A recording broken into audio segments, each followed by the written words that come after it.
Welcome to the McArthur Live, episode 107. Are we on 107 now? Maybe. I'm your host, Tim Bartz. Sarah Davis. And we're here with you. We always something comes up right before the live stream starts, and we call them live streams, just call them podcasts now. And so yes, we're wearing some cool shirts, but this one here is given to me by one of our partners that we partner with as a dealer. And so I'm like, I gotta get a selfie so I can tweet it out and send it out and tag him in there and let him know that He I'm takes it from right here. shirts. So that's not a good angle. You have to come up here. Anyway, so or over the mic. Well, selfie, it's up and down. So I'm a sideways video guy. He's the up and down video person. Anyway, welcome to our live stream this week. I think we're on episode 107. Anyway, thank you for joining us. And of course, we are recording this so that it can be put out on the different podcasting platforms. So you can find us that way. Or even if you have more funner, I don't know. More fun. Come on over and watch it live with us. Because we do record this live. This is unedited here. Yeah. Yep. So no editing. And you don't throw a fit. You guys. Anyway, I probably should point that out more often. So this is my daughter, by the way. I look like my mom. But some people are like, Anyway, so we got to let people know that. But we do have Hawaiian shirts on for those that are just listening to the podcast. And why are we wearing Hawaiian shirts?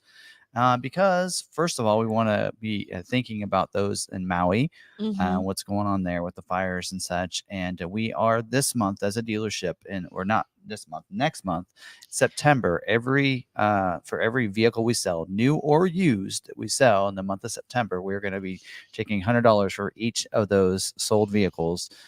With a very minimum of $25,000 and send to the correct foundation for Maui. So we won't, we'll figure out the right one. We're trying to get connected with the right people to make sure we get that sent to make sure it gets to the people there in Maui.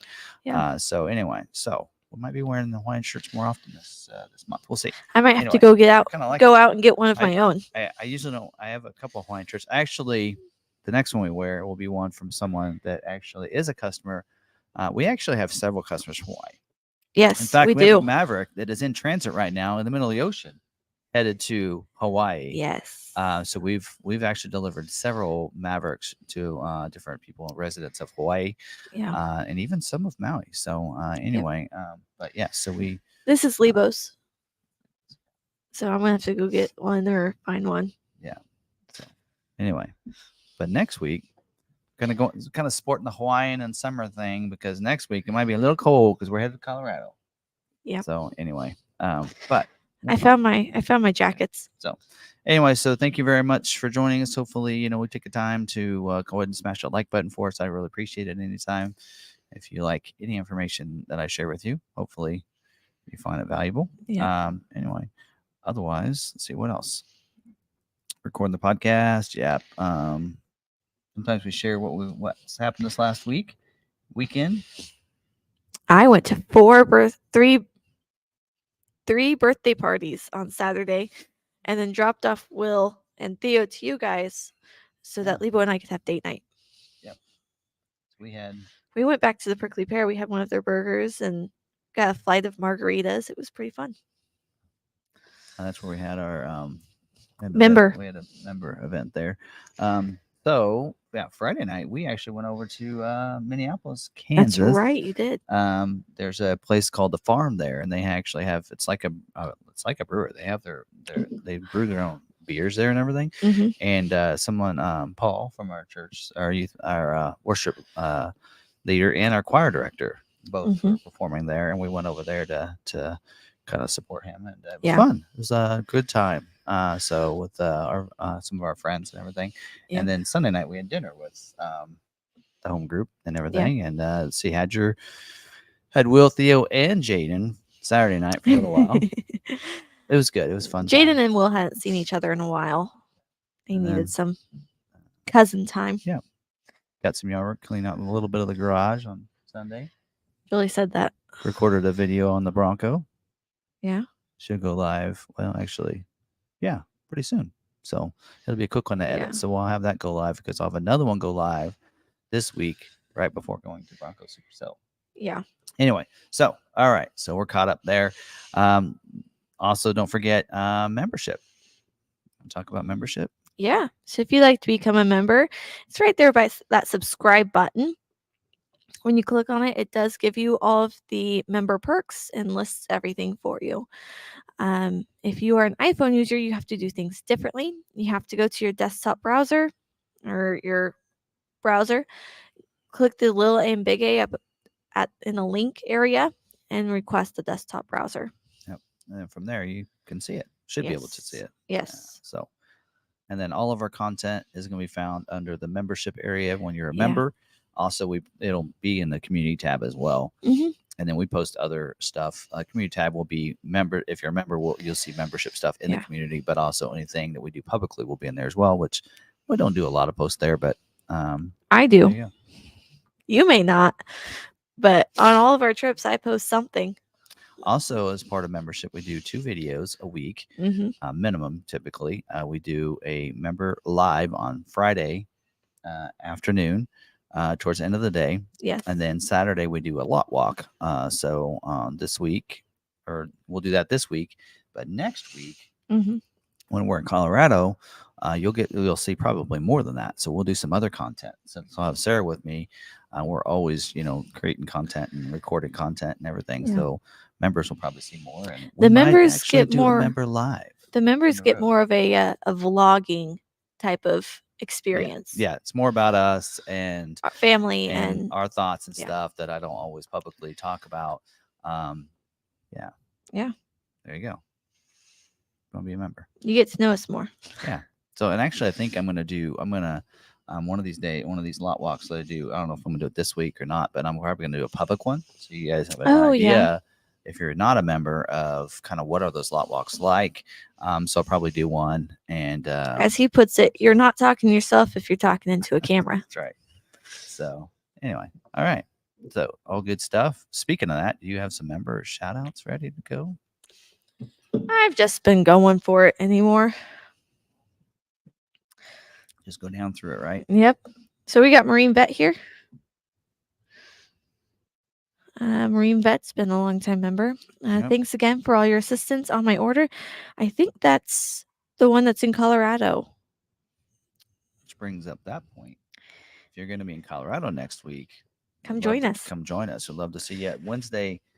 We're hoping to get there by Wednesday. Yes. We're going to probably doing our live stream from Colorado Springs, actually. Yeah. Because we're going to try to get to Colorado Springs Tuesday. Mhm. We're going to check the F-150 broadcast out. It'll be an hour later there. So anyway, we'll catch that, and then we're probably going to hang out, do some things in Colorado Springs that on Tuesday, and then Wednesday drive up that morning, and then hit the show after the Wednesday afternoon. So we probably should be at Bronco Supercell Wednesday afternoon and evening, and then we're going to hit all the trails. Yeah. So we're going to be with Bronco Nation. Lebo's not joining me anymore. He's not joining us anymore. He's going to stay home, do a couple of things around the house. Save up his time for adventures next month because we have a couple of things coming up next month. All right. Not in September, October. Well, we're going to be after that. Detroit Auto Show is the week after that, and we got media passes. So. But I'm not going. You're not going to that. No. But I am. So a lot of traveling. Yes. All right. So Marine Vet. We got Jack Evans. Which brings up keep Florida in your minds. Yes. So I know he had a picture on just a little bit ago on Twitter that I had noticed his Bronco in there in the garage and his Maverick. So button down the hatches there and hold on. So hope everybody stays safe there. Yes. We have Vols 44. Any plans for forward video guy lettering on the Maverick trimmer's rear window? Usually I do a I have YouTube. a YouTube one. And I've noticed the last one I got that it was kind of coming off, but I might do. I also want to do. There's some of them that make an Instagram one. Yes, and I'd love to get an Instagram one instead. I want to kind of hit Instagram a little bit more. Yeah, but if you put the Instagram, but if you put on your, well, I mean, you're making videos with the Maverick, so there you go. But tax write-off. But if you put Ford Video Guy on there with the YouTube logo, then that is advertising for your business. Yeah. So anyway, There you go. All right. So if we Yeah. do have a PayPal address, it is timbarts@gmail.com. It's in the description. Should be. Yes. And then if you are wanting to donate to the Maui Relief Fund, put that in the description. Yep. So we can get it to them. Yep. We'll make sure we do that. We'll throw that in with what we're going to send. So Yes. yeah, we're going to do a minimum of 25. Our goal every month is to sell 250 vehicles, 125 new, 125 used. So that is our goal and our plan of how much we're going to be sending them. 25,000. So very minimum will be that much. If we sell more than 250, then we'll send more than that. Yep. All right. Help. We'll throw that in there. We have Mark Shee in here. Or we can let you know. We should have more Yes. of the information. We're trying to get all that pinned down by the end of the month. Mm-hmm. So we can let you know what fund we're donating to if you want to just do that instead. Yeah. So. All right. Wait, what do you mean by by the end of September? By the end of August. Okay, end of August is Friday. Yep. I know they're working. Okay. They're working on everything today, but okay, I want to make sure that they're trying to get a connection with someone that. Yeah, we can always post the link for it in the community tab that for the public, because there is a community tab for non-members as well, and so the public can see it too. So I'll post talk it about each week too. Yeah, we'll make sure it's public. All right. We have Montauk saying, being a member has been very worth it for me. Lots of great info and community. When Tim says the goal is 250 vehicles, does he mean by August 31st or the 20th when things close for allocations? We're talking about monthly for the whole month. Yeah. Nah, not so by the 20th. September 1st through September 31st or 30th. Yeah. 30th, yeah. All right. We have Misty in here. Deke is here with us. And of course, our moderator, Ridgeview. And I did see Niles in here. But it looks like he might have stepped out to go do something real quick. All right. He might. Sun's going down. He likes to get a nice little drone sunset. shot at sunset. Yeah. I do have 2 starting here. Blizz says, I got my Maverick on Friday, loving the truck so far, and I've already done a lot of mods to it. Send us pictures. Speaking of that. And Mabsim, yeah, 3 months already. Seems like it should be longer. Everyone in Florida, stay safe. So speaking of things for Maverick, so I have a video. Actually, I just finished editing it. And in fact, it's just done. It'll go up to YouTube. Probably have that go live tomorrow on the build for the Maverick. But someone, what was the name? Did I leave that in here? Who sent that? We had someone that sent me something. Peter. Yes. Peter sent me this gift for the Maverick. So this is, you say Musology? Musology. So when we were in Carlisle, about everybody in Carlisle had these on their vehicle, on their Maverick. So no, it's Musology. Musology. Okay. Because it's Muslogy. So a couple of different pads to keep it down. So if you were at Carlisle, you'll probably recognize this. These were like on everybody's Maverick. So the little. Well, Kim found them. And was posting them in the group. So pretty much everyone ordered, or she helped them get it. So this here, in fact, they make these for other vehicles other than Maverick. But so that little cubby that's above your screen, on the other side of the screen there, that little area that too small for anything. It's really small. It's like that big. You put this in there and it makes it a little bigger if you want to put some things in there, and it comes with these little pads that help keep things in place. So there you go. So that'll be going in there. I was going to wait until after live stream to show you guys that, but that's pretty cool. I'm going to get one of those. So yeah, see what else other mods we can do. Yeah. So anyway, there you go. I posted the short today or yesterday. No. Oh, today. No, it was yesterday. Of the build? Yeah. Yes. So you guys got a sneak peek of what it looks like, but I posted that yesterday. The day was the Von Gittin. But my video going over that you can, of course, we can put that on any. I can show you. We can put that on any of our Mavericks, and the build that I did, because it's not specific to any kind of motor or anything. He's in here. Glad you like the gadgets tray. Yeah, thank you very much. Appreciate it. Thank you. So that's pretty cool. So I'll have to add that, and who knows what else. So I haven't really added anything to the interior. Gonna probably get some door sill plates and such, some different things like that. But you guys saw a couple mods. We're still gonna do some graphics on it, but that video, I'll have that go live tomorrow.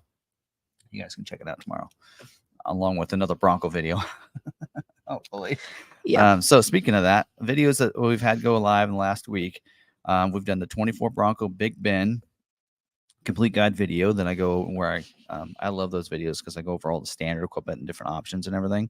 So that video went live last week. The 24 Escape changes, so things that are different on this 24 Escape, not a lot. 24 Bronco Black Diamond complete guide video, the Heritage Edition complete video, and Outer Bank video went live today. Yes. Also my personal channel, I did one on the rough country tailgate reinforcement. So that I did, which was not fun to do. Make sure you have a second person help you, because that was not easy to do by myself. Nope. But then coming up, you're going to see hopefully tomorrow the 24 Bronco Badlands, and then Everglades on Thursday, Wild Track on Friday, and they're not recorded yet. That's just my plan. And then hope to get the Heritage Limited Edition on Saturday and Raptor on Sunday for you guys. And then next week we're going to have a list we're working on this week for some RTR videos on the Mustang, the Bronco Sport builds. There you go. Yep. For my shorts, I had a little look at Tim's Maverick go live Monday. Today we had the Von Gittin Jr. when he was on the parking lot. And then tomorrow I have the RTR Bronco walk around. And I think the next day I'm going to have. So usually you have a short about every day, right? Yes. During the week, Monday through Friday? Yes. Monday through Friday I have a short go live. That's the goal. Yep. For the past few months I didn't, but for all of August I have had this one every single day. There you go. And we're going to start putting this on TikTok too, I think. Yes. On McArthur's TikTok. Not mine. Get me the info. I will. Not mine. I'm not a TikToker. Can I post it on yours? I think people would like it. I don't know. We'll see. All right. Good dealer moment. All right. I recently picked up my 23 Ford Maverick Lariat Lux from Rodeo Ford. Amy Dean, the internet sales manager, was awesome to work with. No markups of any kind. The whole process took less than an hour. By the way, she watches your videos. I just want to give a shout out to Rodeo Ford and Amy. Super happy they get a lot of allocations compared to other Phoenix area dealers. So that's Rodeo Ford in Phoenix area.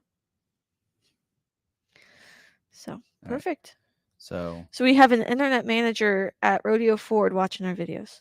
Cool. When I did respond to the one from Gresham Ford today. Oh, yeah. Yeah. So we have a couple of them. So it's good. We can work together as dealers, especially the good dealers. Yeah. Band together.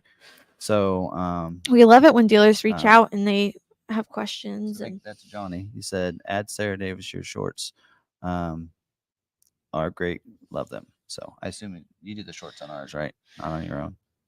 That's probably what he's talking about. Oh, on the YouTube page. Yep, but that's I think that's Johnny from Johnny's Car Care. He does what I do. It's actually logged in because I like on my YouTube. I won't always be logged in as Long McArthur, so I usually will switch over. I did that last night on I was on All Terrain Nation. I was on there as Ford Video Guy. Instead, my membership's on Tim Bart, so it was like so they didn't see me as much. But there you go. All right. Okay, so what else we got going on?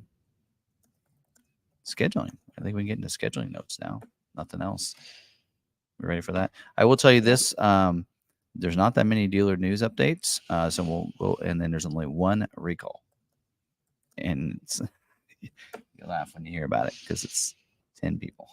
It's a recall for 10 people for 10 cars. Okay. Anyway, and then we'll get into that. So, and then hopefully you guys enjoy tonight's. I hope that I can come through when it comes to the information on why there is an allocation system, because I don't have 100% information on that. If you Google it, there isn't anything about why there's an allocation system, just how the allocation system works, which I've actually done videos on. So we'll see how that goes.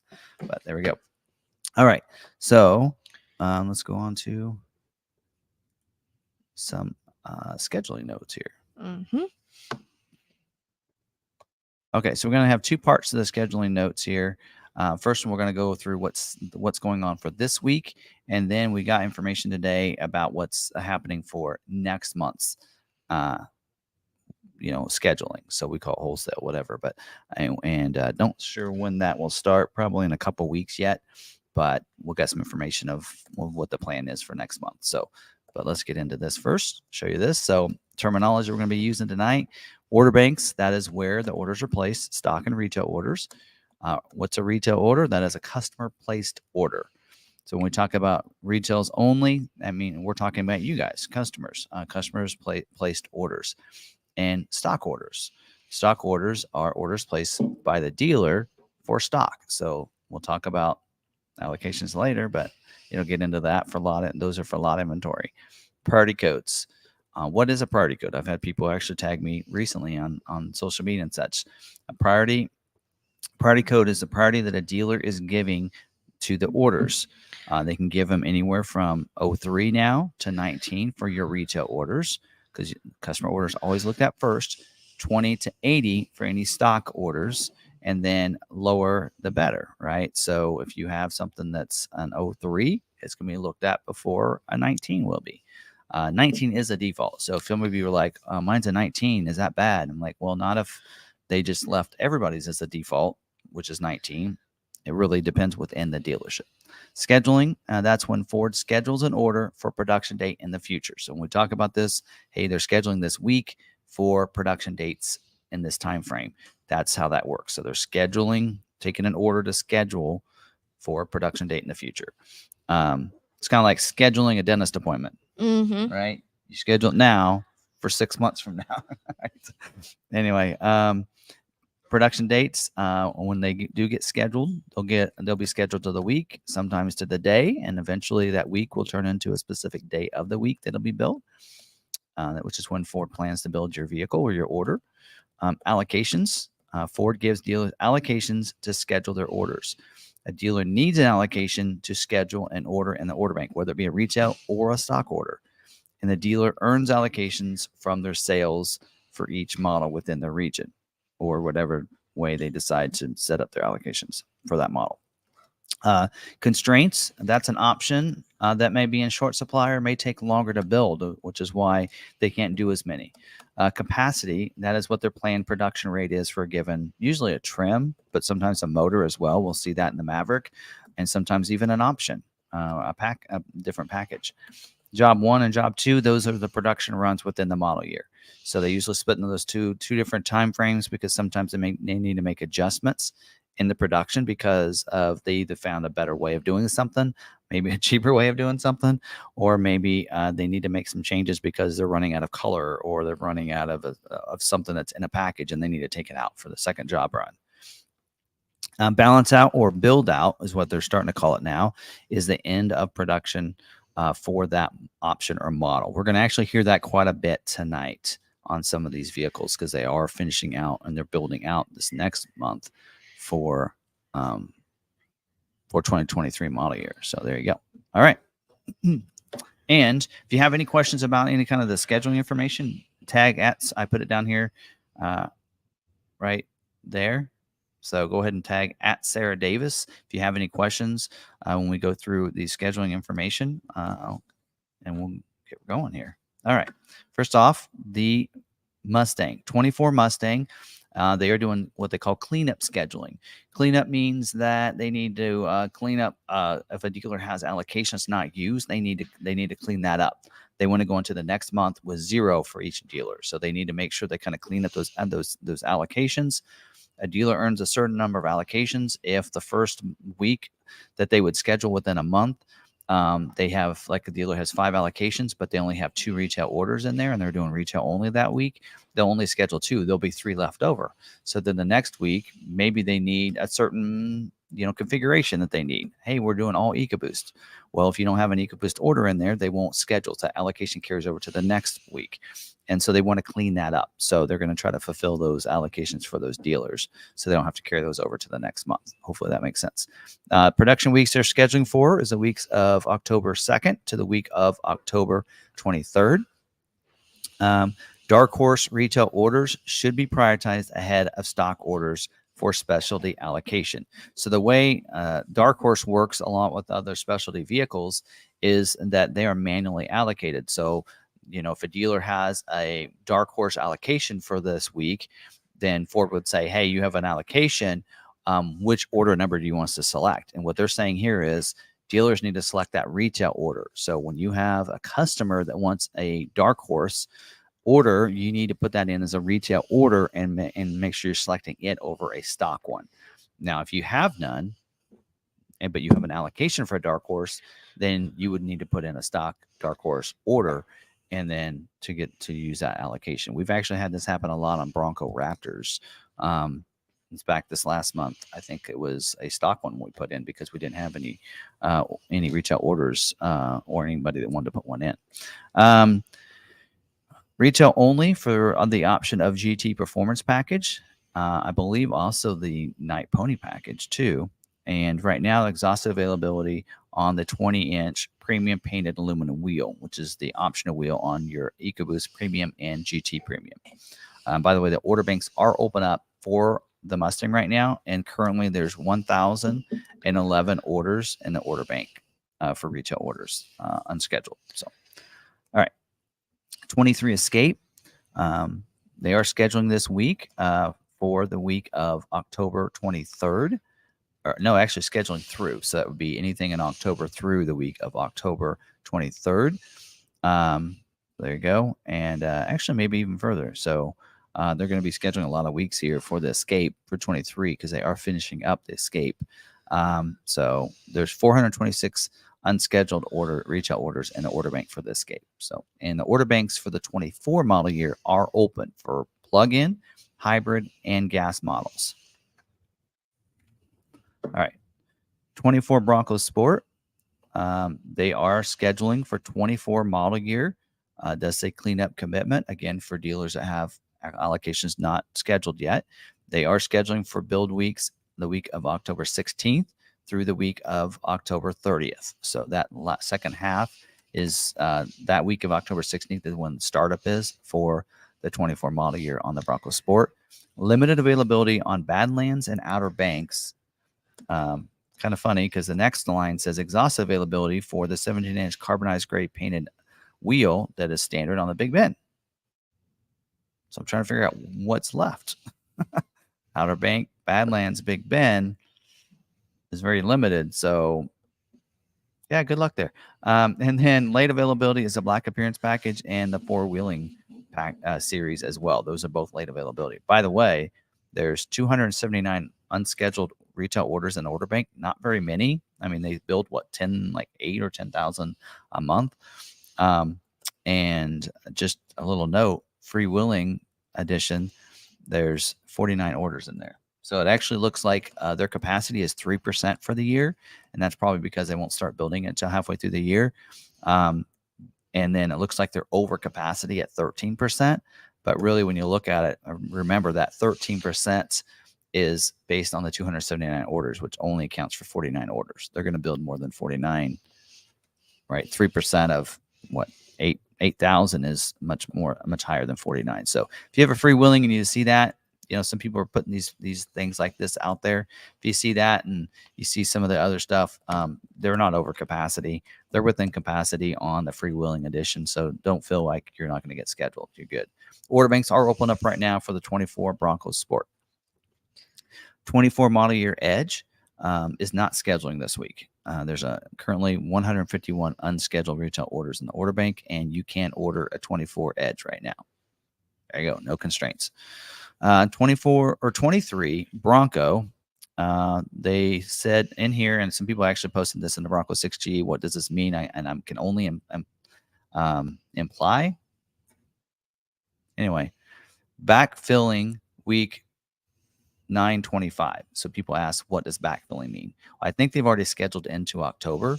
So they're having to go back to a week. So more than likely what's happened is because of constraints and parts, they probably moved some Heritage Edition builds back. They pushed those back and delayed those.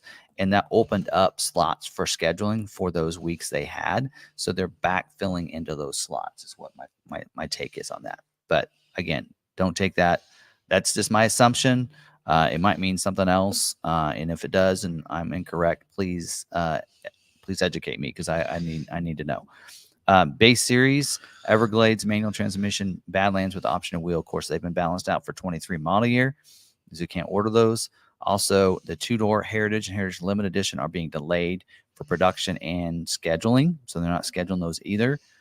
And then it does say they're pausing accepting orders for the two-door 2024 model year Heritage and Heritage Limited Editions. So again, that's the two doors. Other than that, the order banks are open up for 24 model year. There is a restriction on the shadow black paint on non-Raptors. So you'll have to pick a different paint color if you have a 23 unscheduled order and you want to get it scheduled. Also, limited availability for the wheel 641, which says it's standard on the Heritage. So I guess for your four doors, right? So, and then hardtop is also limited availability and says in all series, but we had all of ours scheduled.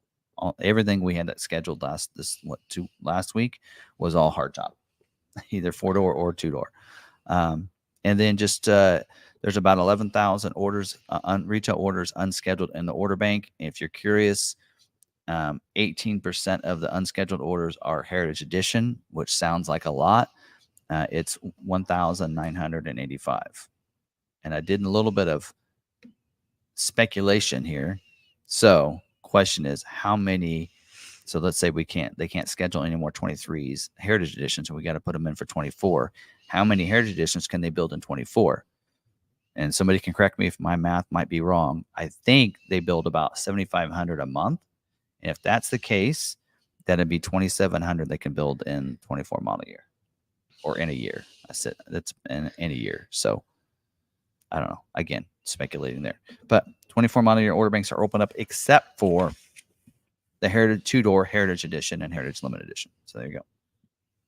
I need to take a drink here.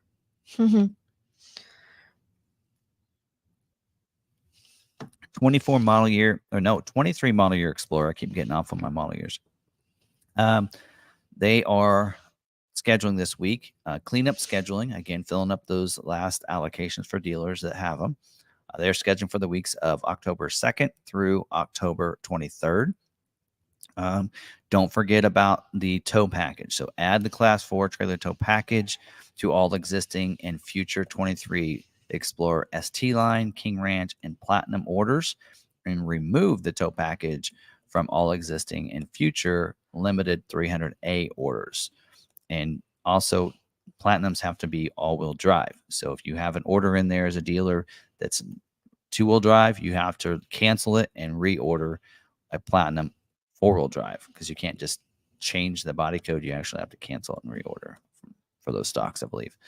It says unscheduled orders that are not spec changed to the correct configuration will not be scheduled. So if you have one of those and you don't have the right hitch, whether it be removing or adding, then yours won't be scheduled until you make that change. So dealers, make sure you're doing that. I think we had 4 Explorers we need to make changes. I think they're all stock though. All right. Also, effective back in July, 23 model year Explorer orders configured with the 360-degree camera will be built with a 360-degree camera removal option, 60X, so they can be built without the 360-degree camera. There you go. And then limit availability on the base XLT Sport Appearance Package, 4-wheel drive, and the twin panel moonroof. Exhausted availability for your Class 4 trailer tow hitch, which is why they're making you make these changes to them. And then also exhaust availability for XLT trim, ST line, and that ST high performance package. And the order banks are open up right now for gas models only for 23 model years still.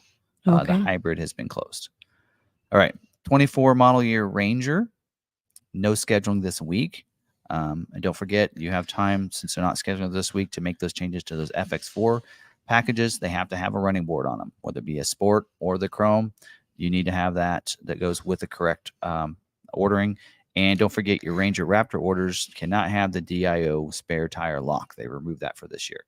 Order banks are open up for the Ranger, and there's currently 2,173 unscheduled retail orders in the order bank for the Ranger. And I forgot to mention there's over about 800 on the Explorer. All right.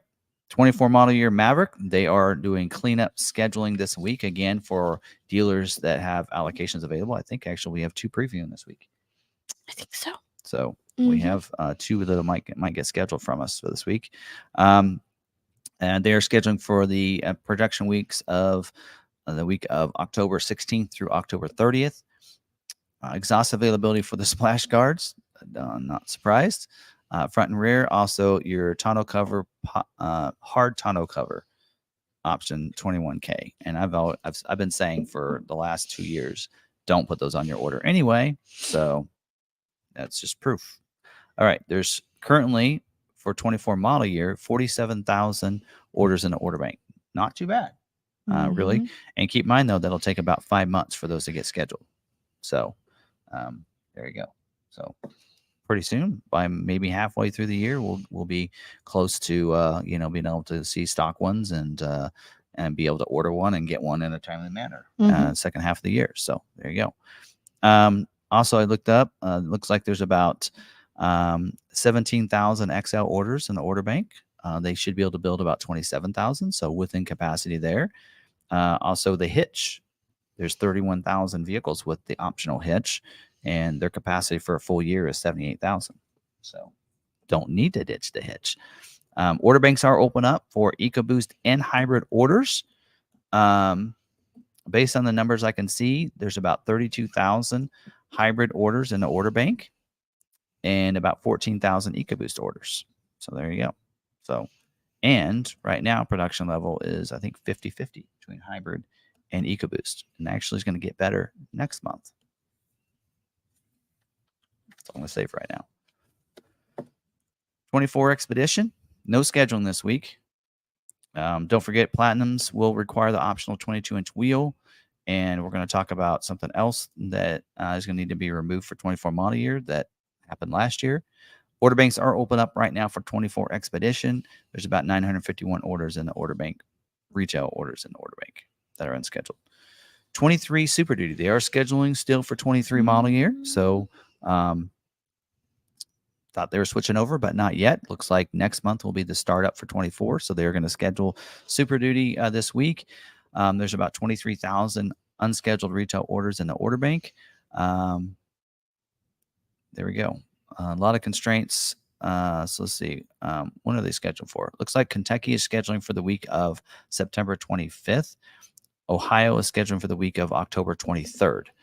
There you go. And then limited availability for F450 and F550, and exhaust availability for limited and King Ranch. So it looks like Platinums, you got a chance. Slim, but you got a chance.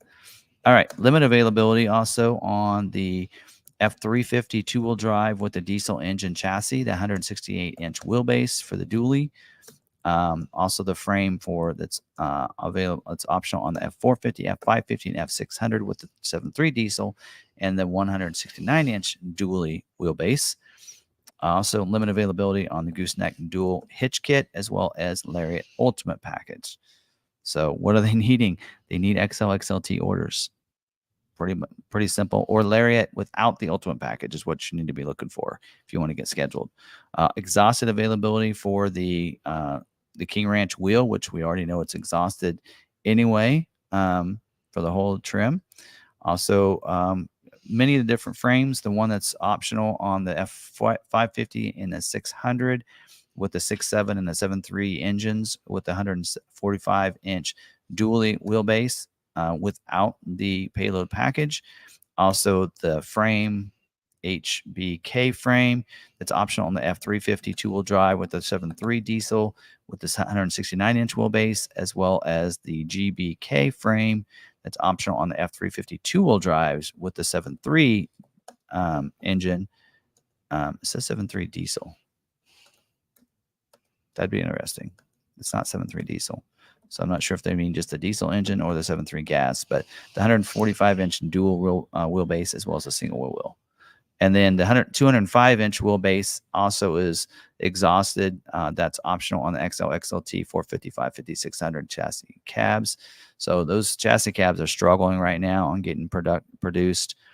Very limited on how many they can do. Also, the two-wheel drive Dana axle. It's optional on the F450, 550, and 600 with the dually and 4x4 for the pickup and the chassis, or two-wheel drive for the chassis, I should say. And then also the Dana axle M315 rear that's optional on the F350, 450, and 600 dualies with the 6.7 diesel. That's a diesel engine. There you go. Heavy duty alternator is standard on the XL gas. That one's exhausted right now. So you might want to go to like the dual alternators or something. So you want to make sure you take care of that. Also, the 203-inch wheelbase fuel tank with the low sulfur diesel fuel. Said that right this week. Also, the transfer case for the standard on the F600 4x4s with the 7.3 gas or the 6.7 diesel, and the 193-inch and 205-inch wheelbase for the chassis cabs. So as you can tell, a lot of problems there. Also, exhaust availability on the Tremor off-road package and the fifth wheel hitch kit, the Java interior, the Baja interior. So basically, you need a black interior for your build if you want to get scheduled. Star White's exhausted. Black, Agate Black is exhausted as well. And balanced out for the year is Stone Gray, Azure Gray. So there you go. So you got like silver, carbonized gray, race red, white. I don't know. Anyway, there's another color there I'm missing. So we had to change some configurations on some of our orders just to get scheduled. So there you go. Whew. That's Super Duty. Poor thing. All right. 23 F-150. They are scheduled this week for the production weeks of October 2nd or the week of October 9th. They have about 2,600 orders, unscheduled retail orders in the order bank. Not really a lot of constraints here. I know that like the hybrid is very low production rate here. But otherwise, I don't think there's too much other. Just a reminder that the heated steering wheel is back. And order banks are open up still for 23 F-150, in case you're wondering. We are supposed to be having a broadcast, which we won't be able to talk about some of the information in there, but next week. Mm-hmm. See how that goes. All right. And then 23 F-150 Lightning.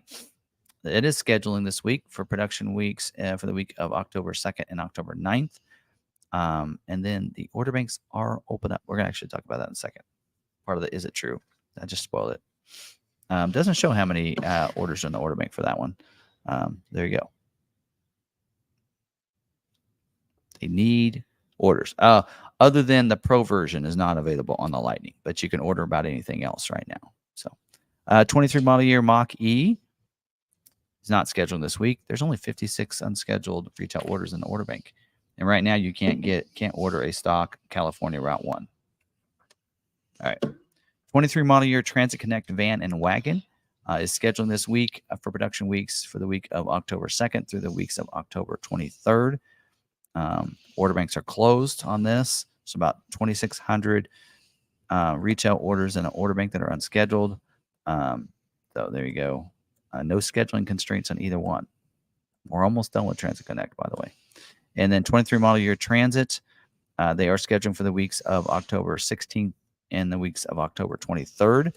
Well, a lot of constraints on this one too. There's 13,700 unscheduled retail orders in the order bank, which the order banks are closed. They're open for e-transit. And they're open for stock, but they're closed for retail orders. Let's see here if we can go through these. Some of the things to think about: the 3.5 V6 Cyclone, that's $998.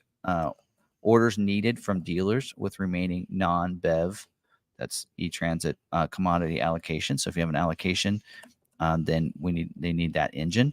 Also, the high resolution camera temporarily available for stock orders. Limited availability for these options that I'm about ready to talk about: the high roof jumbo bus, AM/FM radio with the 4-inch multifunctional display, the power sliding door, trail package, heavy duty cargo flooring, 10-way power driver and passenger ebony leather, seats, vented wheel arch moldings. Those are all limited availability. Exhausted is the high roof long bus and the 360-degree camera. And completely balanced out means that they're not going to schedule these is the power running boards, the side 60/40 barn doors, all crew van body types, as well as your Transit 350s, heavy duty dually for the cutaway chassis cabs and cargo vans. And not available for stock orders is the 3.5 EcoBoost because they're going to save those for retails, and the 360-degree camera as well. Whew. All right. Before maybe we should have, if we have any questions, let's do that, and then we'll go over what's the plan for next month's scheduling, September scheduling for November build dates.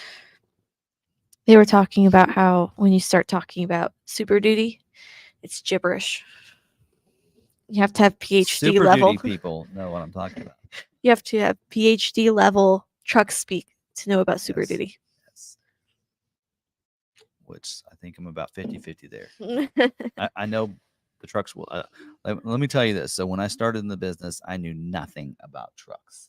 Nothing. And I'm like, okay, I'm in Kansas. I'm in farming community. I got to learn F-150s. I got to learn Super Duties. And I've learned a lot over the 20 years. But I still don't know enough. I know enough to navigate the order guide. Yeah. And know what some things are and know how to phrase it and get the right terminology to go ask the question on what it is. Okay. And I'm not a mechanic. My dad was. But I don't know, like I was talking about the Bronco. I was like, okay, these skid plates, one was under the engine, covered the engine. I don't know what the other one covered. Or maybe the fuel tank. I don't know, because I don't know half the stuff under there. Yes, the fuel tank. Oh, that's a differential or something. I don't know. Anyway, so I'll be the first one to admit that I don't know much about that kind of stuff. I could change my oil, but why? Anyway, I do it. All right. So let's see. Throw them out there. Well, that's about 24 Super Duty. Do we know when they're going to start scheduling those? We'll get into that in just a second. Yeah. I took care of that one. They aren't really talking about the scheduling. Okay. Well, let me go into the information that we have from today for next month. So when they start scheduling for September, which isn't going to be at the first of the month. So we don't always know. Typically, it's the first full week in the next month, but not necessarily. So we're probably talking not Labor Day weekend, but probably the week after Labor Day. So the 11th, right? So probably the week of 11th is when these will kind of go into effect. And we're talking about what scheduling they're going to schedule in September for November, or we'll give you the dates on each of the different models. So let's go through them. So Mustang, 24 model year for September. They are going to be scheduling for 5 weeks in the month for September's allocations. It is going to be scheduling for the weeks of October 30th through November 27th. Note for next month's scheduling, again, that's different than this week. Night Pony package and the GT Performance package is retail only. So this week you could have some stock Night Pony packages scheduled, but not next month. It's going to be just for retail. And also the 20-inch premium painted aluminum wheel is not available at this time. So right now we're talking about just this week, but now it's looking like that's more of a long-term problem there. So if you do have a EcoBoost premium or a GT premium, you're going to want to change your wheel. Don't go with the optional wheel. You're going to need to pick something else. All right. Escape gas and hybrid, as well as plug-in, is startup scheduling for 2024 model year. For September scheduling, they're going to be scheduling for 3 weeks scheduling for the weeks of November 13th through November 27th. So that's what they're scheduling for. They did say hybrid is available for stock ordering at about a 15% mix. So about 15% of their production will be hybrid. So Bronco, next month, September scheduling is for 23 model year. So they're going to be scheduling for 3 weeks for the weeks of November 13th through November 27th. So I got some more news on that in just a little bit. 4-door hardtop remains the most impactful feature constraint. Stop build continues on the 2-door Heritage and Heritage Limited for next month as well. So they aren't going to be scheduling any Heritage 2-doors next month. So there you go. Bronco Sport 24 model year. They're going to be scheduling for 4 weeks, the weeks of November 6th through November 27th. Still a late availability on the freewheeling and the Big Bend Black appearance package. Those still won't be available to schedule for September for November build dates. So still, that's not late enough availability. Edge 24 model year is going to be scheduling for 5 weeks for the weeks of October 30th through November 27th. No key constraints there. 23 Explorer, yes, 23. They're going to be scheduling for the weeks of October 30th through November 27th. And again, XLT will be controlled at 60%. So I know it's been limited lately. Looks like they're going to be able to schedule those next month. Again, that same message on the tow package need to be added to all Platinum, ST, and King Ranches. Also, the tow package needs to be removed on a limited 300A. We just talked about that. And you need all-wheel drive for your Platinum. All right. 24 Super Duty. So this is going to be scheduling in September for 5 weeks for production dates October 30th through the weeks of on November 27th. So they are targeting a 9/7 to begin scheduling for 24 model year. So that actually will be next week, right? So they're going to try to schedule 24 model year next week. So, and then also they said there is an issue with the 10R140 transmission. That's gibberish to me too. Regionally allocated to 71% due to supplier issues. And that's the one that they put on both the 6.7 liters and your 7.3 liter. So they will be looking for XL 6.8 liter orders are going to be required to keep that plant going. So the plant that builds those, they need those orders. So as a dealer, if you have an XL 6.7 liter, that's going to be golden for you next month. November includes 24 model year launch at Ohio truck plant too, because we know that was opening later. Expedition 24 model year, going to schedule for 5 weeks, the weeks of October 30th through November 27th. Platinum continues to require the 22-inch wheel even for next month's scheduling, and the limited 302A will require sandstone interior. That's a new one. So sandstone interior on the limited 302A next month, or it won't get scheduled. Maverick 24 model year is going to be scheduled for 4 weeks, the weeks of November 6th through November 27th. Retail scheduling only, no stock. Most dealerships won't have them anyway. The hybrid engine is going to be a 52% mix. So now it's going to be 52% hybrid, 48% EcoBoost. So it's going up, folks. There you go. So go ahead. I mean, some people are like, I want to order a hybrid, but I'll never see it, so I won't order it. Put that order in, 52%. And there are dealers that have allocations available. So look for those good local dealers. So F-150 is build out next month. So for 23 model year. So they're gonna schedule for 8 weeks for the build weeks of October 30th through December 18th. So they are building 23 model years into the middle of December. Actually said that about 3 months ago, but for those that weren't paying attention, there we go. 24 is not going to start up until the end of December. Hybrid Power Boost is going to be a 20% mix there. Transit Connect van only, balance out next month. So 8 weeks of allocations or production numbers, I should say, they're scheduling for. So the weeks of October 30th through 12/18. That is going to be the final build out for the Transit Connect van. It is gone after this year. Transit build out as well for 6 weeks for build weeks October 30th through December 4th. 360-degree camera is not scheduling. And that is for the build out. So if you have a 360-degree camera on your Transit order, you want it for the 23 model year, take it off or you will not get it scheduled. That's pretty simple. High resolution camera is on stop ship, not stop. Anyway, so they're not sending those out. There must be some issues there. probably a microchip that they're needing or something. 3.5 liter EcoBoost engine is very constrained. Consider changing the engine option to improve scheduling chances. If I didn't mention any of those, it means they're not scheduling. So that means Mustang Dark Horse is not scheduling.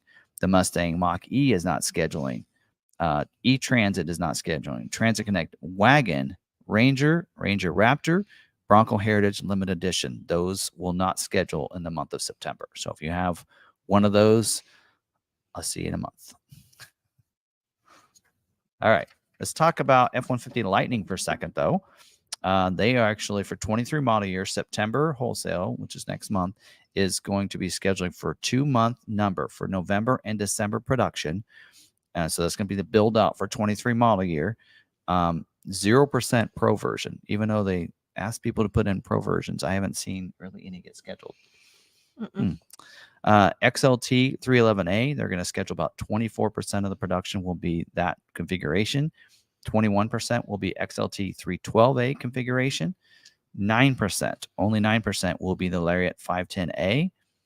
28% will be Lariat 511A. So you can order a Lariat 511A and get it under $80,000 if you want that tax credit, just so you know. Platinum 710A, 18% of them will be that. So don't forget, except Pro, XLT, Lariat, and Platinum are available to order right now, whether it be online or with your dealer. Just ruined my, is it true? Did it again. Anyway, we'll talk about that in a second. Yeah. Anyway, we'll bypass the rest of that because I'm going to be talking about that during the Is It True? All right. That's it for that. Any questions still? Nope. Is nobody joining us tonight? How many people we got online? A lot. Okay. They're chatting, but they're talking about Volkswagen dealerships or rabbits. I don't want to know. All right, moving on. Oh boy. Is there going to be Blue Cruise on the 25 Maverick? Don't know. Probably not. They're keeping it for the electric cars right now. They don't. They probably think that I know something, but I actually don't. They didn't mention anything about that, but I would say unlikely for 24. Well, not for 24, but probably unlikely for 25. Anyway, all right. Okay. I got a different opinion. I got some opinions on that, but I won't talk about it. That'll be for my members. If you want my opinion on that, you got to check. You got to be a member. We should know our September allocations for Maverick next week. I think right now, preliminary, it's 27, but we always ask for more. Right. So usually most months we'll hover right around that 25 number. So 27, that means that's good because it means we didn't have that many on the 20th. Yeah. So in stock, because I think we earn about 30 a month. And so that number can be plus or minus based on how many we have available in stock. So that's why when customers, when your vehicle comes in, if it's close to the 20th, we really need you to book it, and so that we can report it sold, so that we can have that number as low as it can. Mm-hmm. We'll get into allocations in a little bit, but you earn a certain number, and then you get plus or minus based on your inventory numbers. So if you're at 0, you might earn extra allocations. If you have a bunch, then you're gonna lose allocations. So, yeah. Anything else there? All right. When's the next meetup? All right. So 24 model year Expedition Platinum multi-contoured seat. It is back. We saw this happen in 23 and now also in 24. You need to remove the multi-contoured seat on your Platinum orders. So it is being removed again this year. You get a $300 credit. Not like you're going to get it for that. But anyway, so you have to remove that. So you need to add that option to your order. If you have the Platinum Edition, you need to add option 88R. The multi-contoured seat removal to your order to get it scheduled for production. So, but you will get a $300 credit. Yay. All right. That's a little sarcastic. Okay. All right. Next one, in dealership sale of Blue Cruise. So for those of you who don't know, on the Mustang Mach-E, you can pre-order. Basically, you're only going to get what they're going to do is start building all of them with the hardware. but not the software for the Blue Cruise. So you can do one of two things: not get it, you get a 90-day trial, and then try it out, and then decide whether or not you want to pay for it. And then at that point, you can prepay a year at a time. If you know you want it, you can prepay for 3 years when you order the vehicle. Now dealers, it looks like, are going to be able to sell you that. So if your vehicle comes in with just a 90-day trial, and they give you a really good demo of the Blue Cruise, and you go, you know what, I think I actually do want that, then the dealer is going to be able to sell you the 3-year freestanding option at the time of delivery. So this actually was kind of a big deal at the dealer meeting. I can't talk about a lot, but that was a lot of dealers were they were not happy because basically that was going to be a Ford. I won't say. I better not say anything else. Anyway, you can order it. You can buy it at time of delivery if you want. I'll shut up about anything else. Okay. I got to keep in good standings with Ford. All right. Here's some news for you. Did you guys see this? Here, let me show you this. I got something on Bronco, so hold on to that. But for right now, let's go over this here. Did you guys see this? I didn't do a video. I'm getting lazy with this. I need to do videos when these announcements come out. I missed the GTD and didn't do a video on that. Didn't do a video on this, but the F-150 Lightning Platinum Black Edition. Oh, I like it. It is a matte finish exterior, and then with some high gloss finishes on the mirror caps, the grille, the pillars, the door handles. The wheels look like they're a matte finish to them. They're making 2,000 of these in 24 model year. This is a 2024, right? And so they're going off the quote of Henry Ford that says, any customer can have a car painted any color that he wants, so long as it's black. That's back with the, anyway. So that's what they're going off of on that. So pretty cool. It does say it says trim level wrapped. So that's a wrap on there? I don't know. Anyway. So pretty cool there. So kind of shows you 300-mile range. It'll be $97,995 plus destination and delivery. So it'll be under 100,000, 2,000 units, and it'll begin delivering in early 2024. So there'll be a 2024 model year build. For those that don't know, why is under 100,000 significant? Because less than 6 digits. Sounds good. Okay. Why do we price things $995? Because it's less than the next dollar. I don't know. I was wondering if there was some EV credit or something. Nope. 80,000. That's yeah. 22-inch matte black wheels with lug nuts. Hopefully it's got some lug nuts on it. Let's see what else. We got a black Ford oval badging. So that looks more like the actual grills of. Like it has the indent in it. It looks like an actual grill instead of a. Kind of over there. Yeah. It gives it that grill look instead of having Power just. to pull over board with a gate black. Agate black? Agate? Agate. Black gloss accent on the side. You guys know what that little button is right there? I don't think you can see that. That is, you kick it and it puts the board down. You don't have to open the door. Anyway. Okay. Those of you that haven't watched my videos on that. Did not know that. When that first came out, I did a video on that. Okay, soft shell, black tonneau cover. There you go. So it's like a first edition Maverick. All right, and then a distinctive smoked signature light bar. Looks much better than the person that painted theirs that came in. We got a trade in one time when they painted it. It looked terrible. This looks better. So it's a little bit darker. It looks more like an actual grill, and I do like it. And then the lightning, I don't think I like this, but a reflective black on black lightning badge that appears to glow when lights flash over it at night. How often do lights hit it at that angle, though? I know. They're passing you, maybe? Yeah, on a street. Let's see, what else? Agate black. I'm going to add that to the roof. back. Oh, gloss roof. There you go. That basically be the twin panel roof, basically is what that is. Have there been any matte vehicles previously from Ford? From Ford, no. That's kind of the new thing. We saw that at the auto shows, right? Yeah. A lot of them doing that. Check out the little lightning on the twin panel moonroof. I do like that. That's pretty cool. That's a nice little touch. Yeah, because I'm going to look through my roof very often. Anyway, It's for the kids. Upgraded leather. So now you're going to get the Luxe Black Premium Nirvana leather seating surfaces, aluminum plate in the both front and indoor door jamb and driver door jamb with limited edition numbering. Okay. One of 2,000. Wow. Anyway, there you go. So platinum normally starts at 91,995. So that package is basically $6,000. Okay. Which, if that's painted, it says it's a wrap. Mm. But if it's painted, that actually is a pretty good deal because it costs a lot more than that to paint it. Well, I guess you're getting a discount from the other paint, so whatever. You'd be surprised what they can sell. There you go. Check that out. I like the badge. Oh, did you see? The fact that it's limited. Check that picture out. What do you not see on the passenger side? You don't see the door that mirrors the charging door on the other side. They didn't put the cutout over there? They didn't put it out on that side. So I don't know if that's going to be a change for 24 on all models, because this is the first 24 we're seeing.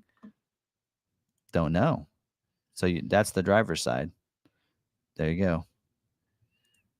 That doesn't change much. Although I do like the interior color of this. Looks pretty cool. Anyway, there you go.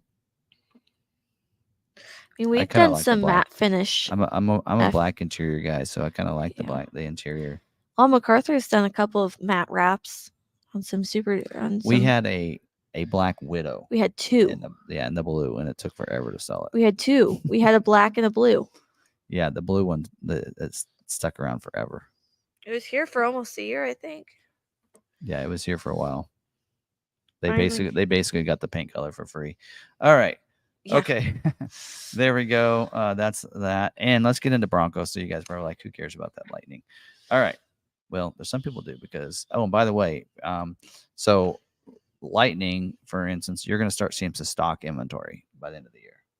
So, all right. Yes. All right. 23 model year Bronco balance out. Here are some information. So, because they want to create some stability and support for the 24 Ranger launch, the 23 model year Bronco balance out will be extended. So we're going to see the 23 model year being produced completely through the month of November and possibly into December.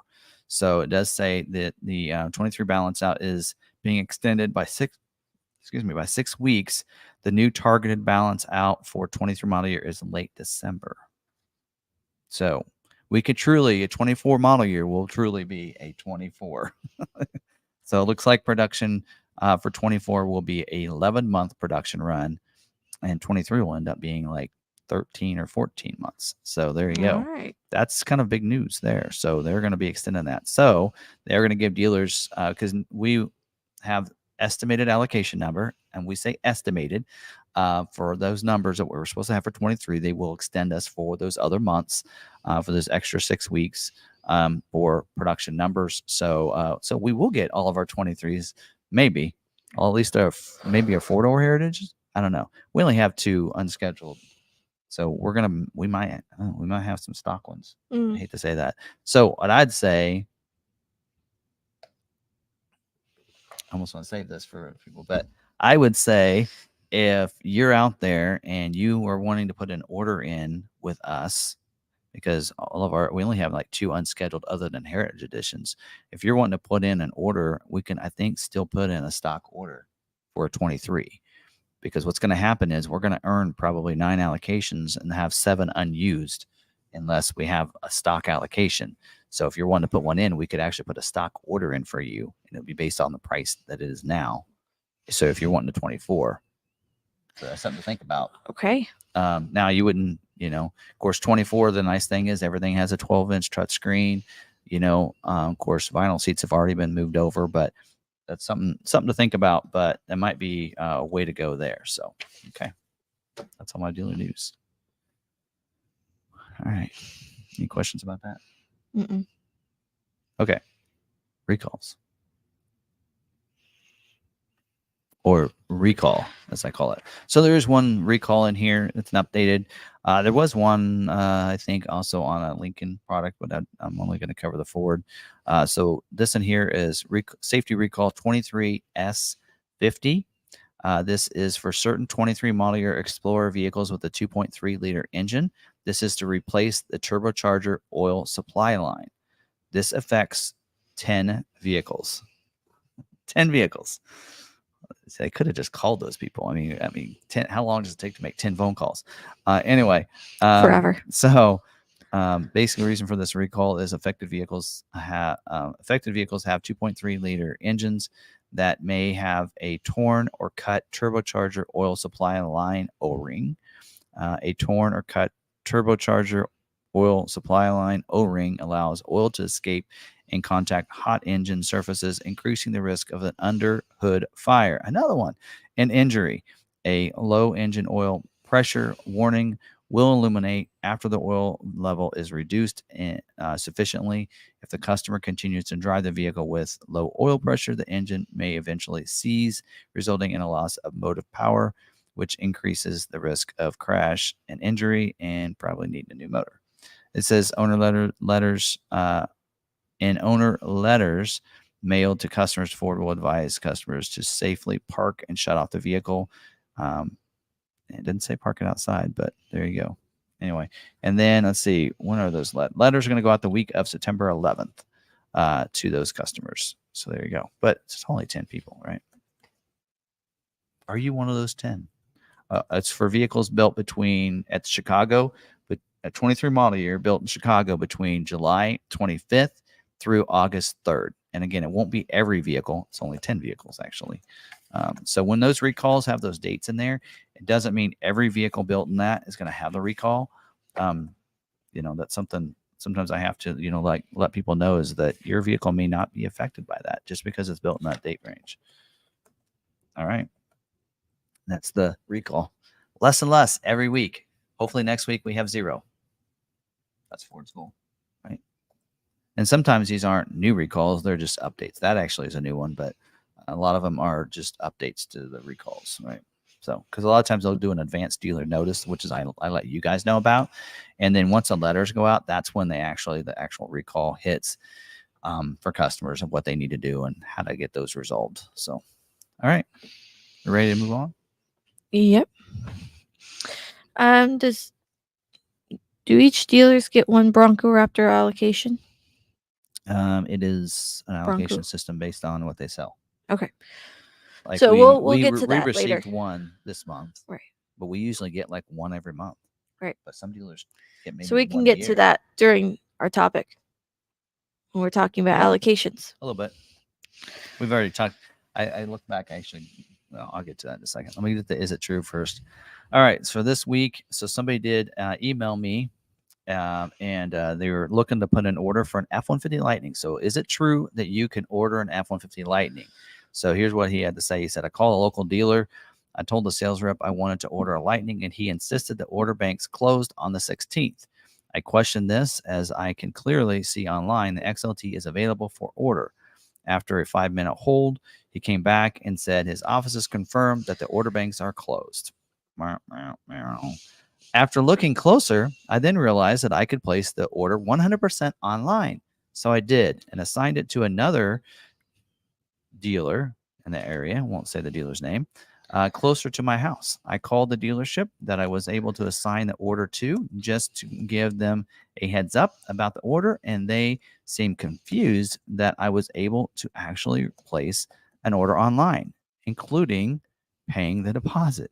So yes, you can order an F-150 Lightning right now. Order banks are still open to order them. So keep that in mind.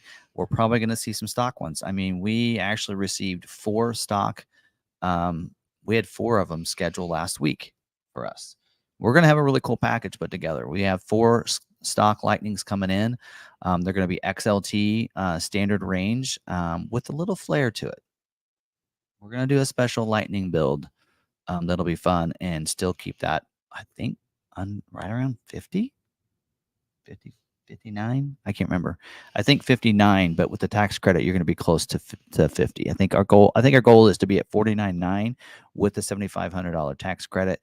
So we're probably going to be somewhere in that 57, 58. We'll get you more information about that, but we're going to have 4 coming in, and we have 20 allocations this next month, which is a 2-month allocation number. So we are the top lightning dealer in the state, and even in our region. I think we're number one in our region. So so you want to put a lightning order in with us, we'll take your order.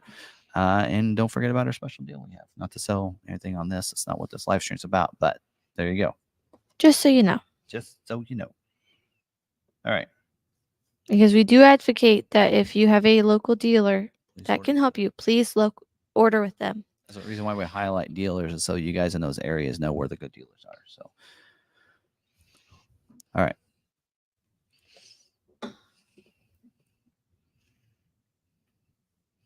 Let's talk about what's on my mind.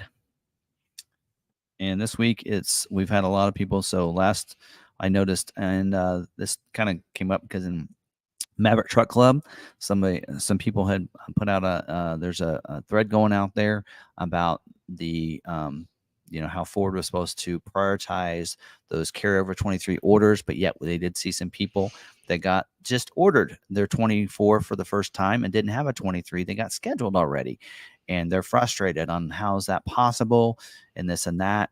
And I kind of mentioned about the allocation system that yes, they're going to prioritize them within the dealership based on the carryover orders. A lot of those, almost all of ours, I think all of ours now are O2 priorities. So, and so here, click on that. So a lot of them have an O2 priority, so they will be prioritized within our dealership. So within our allocation system. So allocation systems still exist even on those orders, even almost everything is a retail order at this point. So that kind of made me, kind of explain how the allocation system works. And they just like, well, that doesn't make sense. Why would they do that? I ordered a vehicle. And I'm like, you know what? This isn't really done like Tesla does it. Tesla, you order it and, first in, first out, that kind of thing. But Ford doesn't do it that way, which got me to thinking, hey, maybe this is a good topic to talk about for this week of why is there an allocation system? In the past, I think it was about 3 months ago, I talked about how the allocation system works. And then last year, even I talked about how it works and how that formula works and everything. So I thought, well, I don't know if I'm the best at talking about this, but why is the allocation system a thing? Why does Ford use an allocation system versus just hand orders submitted and just fulfilling the orders at the dealers that ordered them and such? Well, let's go back in time just a little bit to about 10, 20 years ago, when if you wanted a vehicle, you didn't go into the dealership and say, I want a special and custom order my vehicle. I want this color. I want this and this and this. You didn't really do that. What did you do? Inventory was pretty full. Most dealerships had all kinds of inventory. And if they didn't have it, you could dealer trade. You dealer traded, and you got one in from another dealer. The inventory, dealers were flooded with vehicles. There were plenty of vehicles out there. And so that's how you bought a vehicle. You didn't order a vehicle. It wasn't until COVID hit and where they're like, hey, we can't build the amount of vehicles we have been building because we have a shorter staff. We're not getting the parts because those factories are shut down and such. So because of that, we have to kind of prioritize any of your retail orders.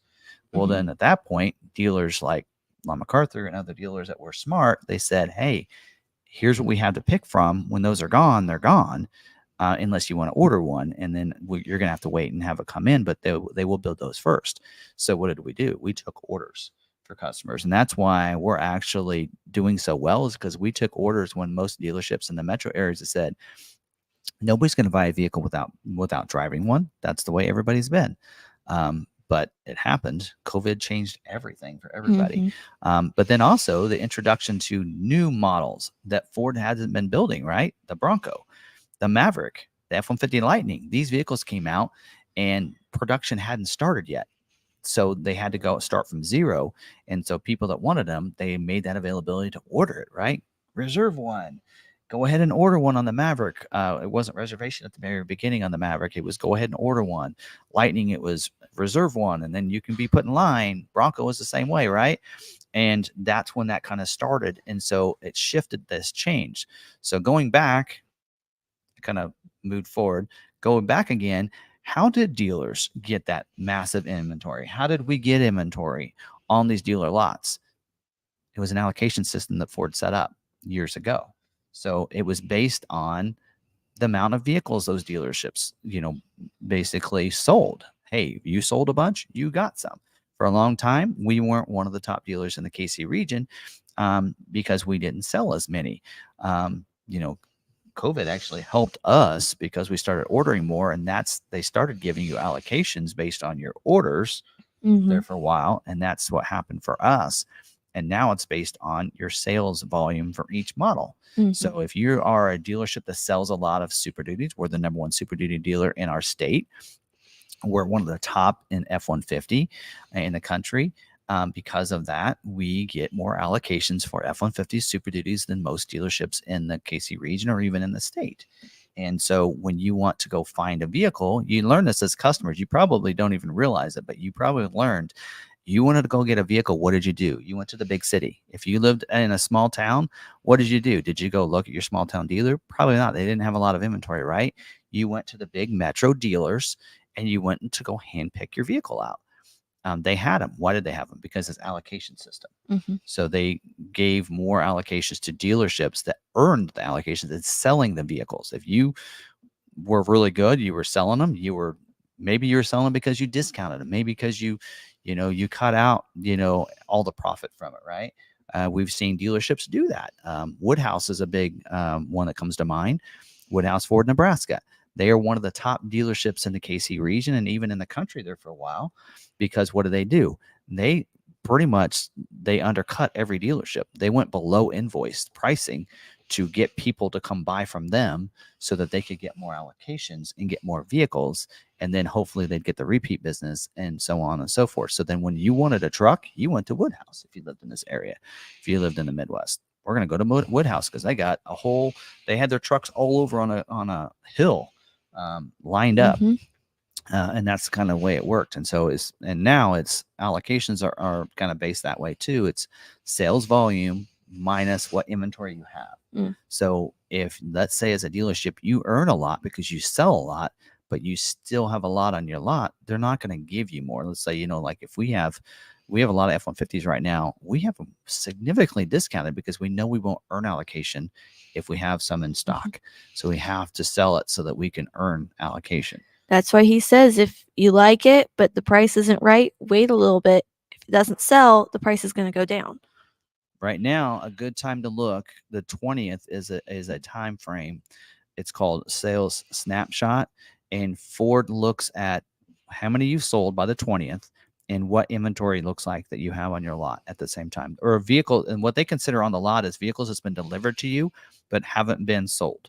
So even if it's a custom order that's been delivered to the dealership, we have right now, I think we have 5 showing in inventory, but not all of them are for sale because we have some that need to be booked from retail orders. And so you want to have that to be 0. That's the goal. And then you want to report all your sales. So they take that snapshot on the 20th. So now if you're a customer, usually, hey, the best time to go buy a vehicle is the end of the month. Well, that's true. Now there's another time you can also add to that, and that is around the 18th, 19th, 20th of the month. If you find one, you can get a pretty good deal too, because the dealer wants to sell that. If you notice, for us, we'll get really aggressive around the 10th to the 20th. We'll get real aggressive with our pricing to get those vehicles sold so we can earn more allocations. It's called the turn and earn. Yep. So you turn the vehicles quickly, you earn them. So you're also going to start seeing that happen because they mentioned, not supposed to talk about the broadcast, but they mentioned in the Bronco broadcast that they said that, okay, here's your base allocation, your estimate you're going to have, but when it gets down to the end where they have extra allocations that they don't account for, how are they going to divvy those up? It's going to be based on the dealerships that earned and turned. Yeah. That did happen to us with Maverick. I won't tell you the number, but we earned extra allocations at the end of 23 model year because we did that. We didn't have stock inventory. We were turning them at about a 90%. Because of that, we got, when they had the extra allocations, because they have a contingency loss that they plan for in case something happens, a plant shuts down, something like that, supply chain. They don't account for and estimate allocations out for all 100% of their production. they do about 75% and have a contingency loss. Well, at the end of that model year, if they don't have that loss, then they can give dealers extra allocations at the end of the year. And that's what happened on Maverick. They didn't have a shutdown and they didn't have a loss, and production kept going. In fact, ramped up on the hybrid. So they were able to give dealers allocations. Who did they give them to? Dealerships that was turning them. Yep. And dealership was selling them. And so we did end up getting some. Yeah. Some of those losses could be instances where rail accident, because we saw a lot of those. Bronco had a lot of those. Yeah. Yeah. Where they went off the rail and they lost a lot of inventory that way. Yeah. So that would be a loss. Yeah. They have to replace those. Yeah. And so, yeah, that happens, and different things like that. But that's how that works. And so, like for us, a lot of people last year we took, and which is a reason why, as a dealer, like, why are they taking more orders than what they know their estimate allocation number is? And by the way, it wasn't until in the last year that they actually gave us what our estimates for the year. They never did that before. Nope. You didn't have that, but pre-COVID, they didn't tell you, here's how many you could estimate your allocation to be. Why? Because you didn't have retail orders sitting there and we're taking orders. It wasn't until recently that they started doing that, because of the custom orders and that kind of stuff. But what, in 22 model year, was it 22 or 23, we took a lot of orders from Maverick. We took over 700 orders. We had 325 carryover. Yep.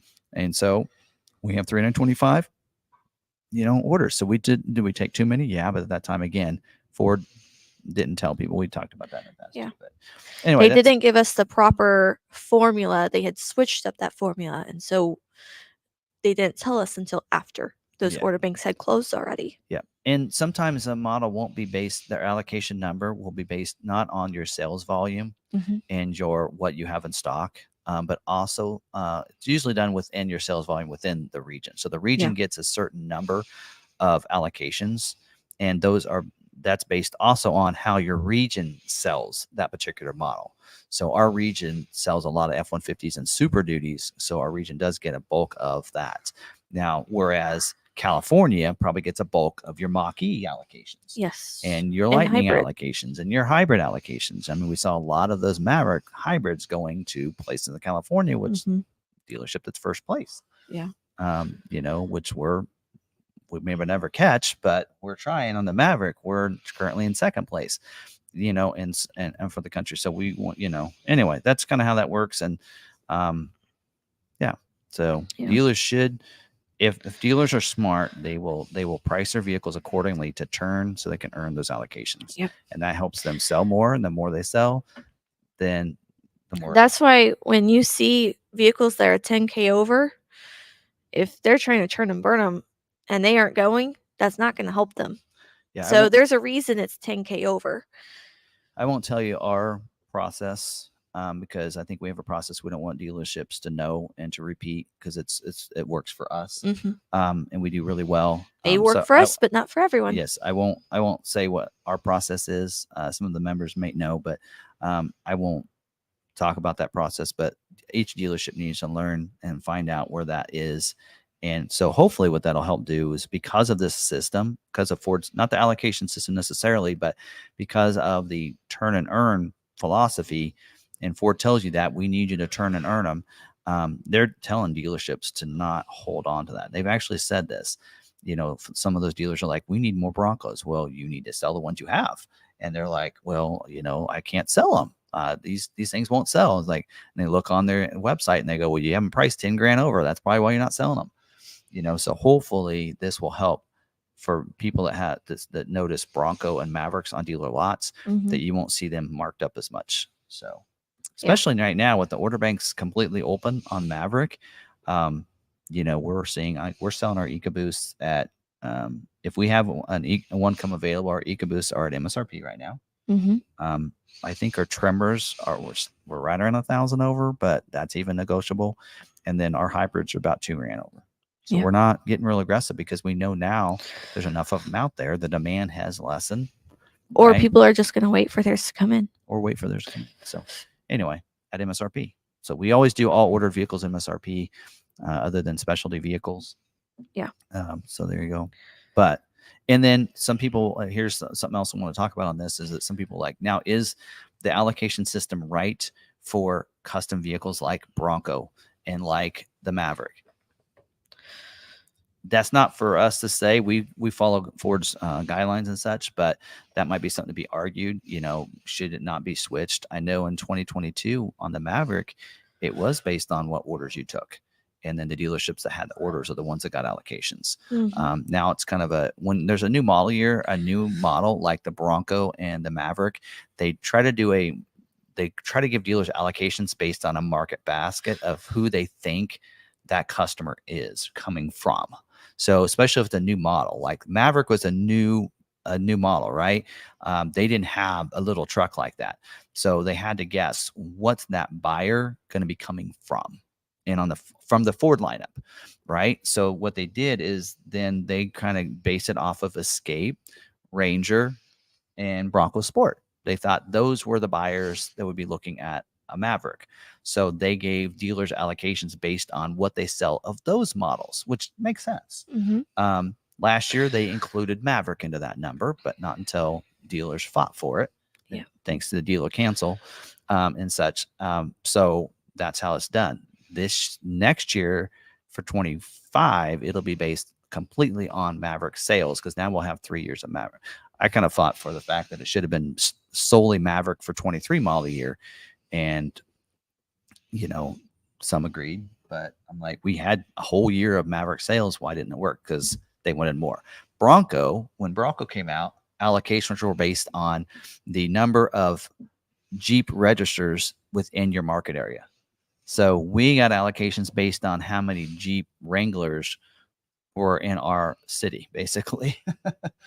That's how we received allocations. And there's a lot of Jeeps running around. Yeah. There really are. And so we do earn about 9 allocations a month right now. It's been around 8 to 10, 8 to 9 typically per month. And that's how that's based off of. And next year they're saying for 24 model year, not 24, but 25, it'll be based solely on your Bronco sales at that point. But okay. There you go. I've gone on about that for 20 minutes now, almost. So, all right. Well, hopefully I don't get a phone call from corporate tomorrow. RiderCon was saying, what was the usual pre-pandemic makeup of vehicles on your lot, as in which percentage was used and how much was new?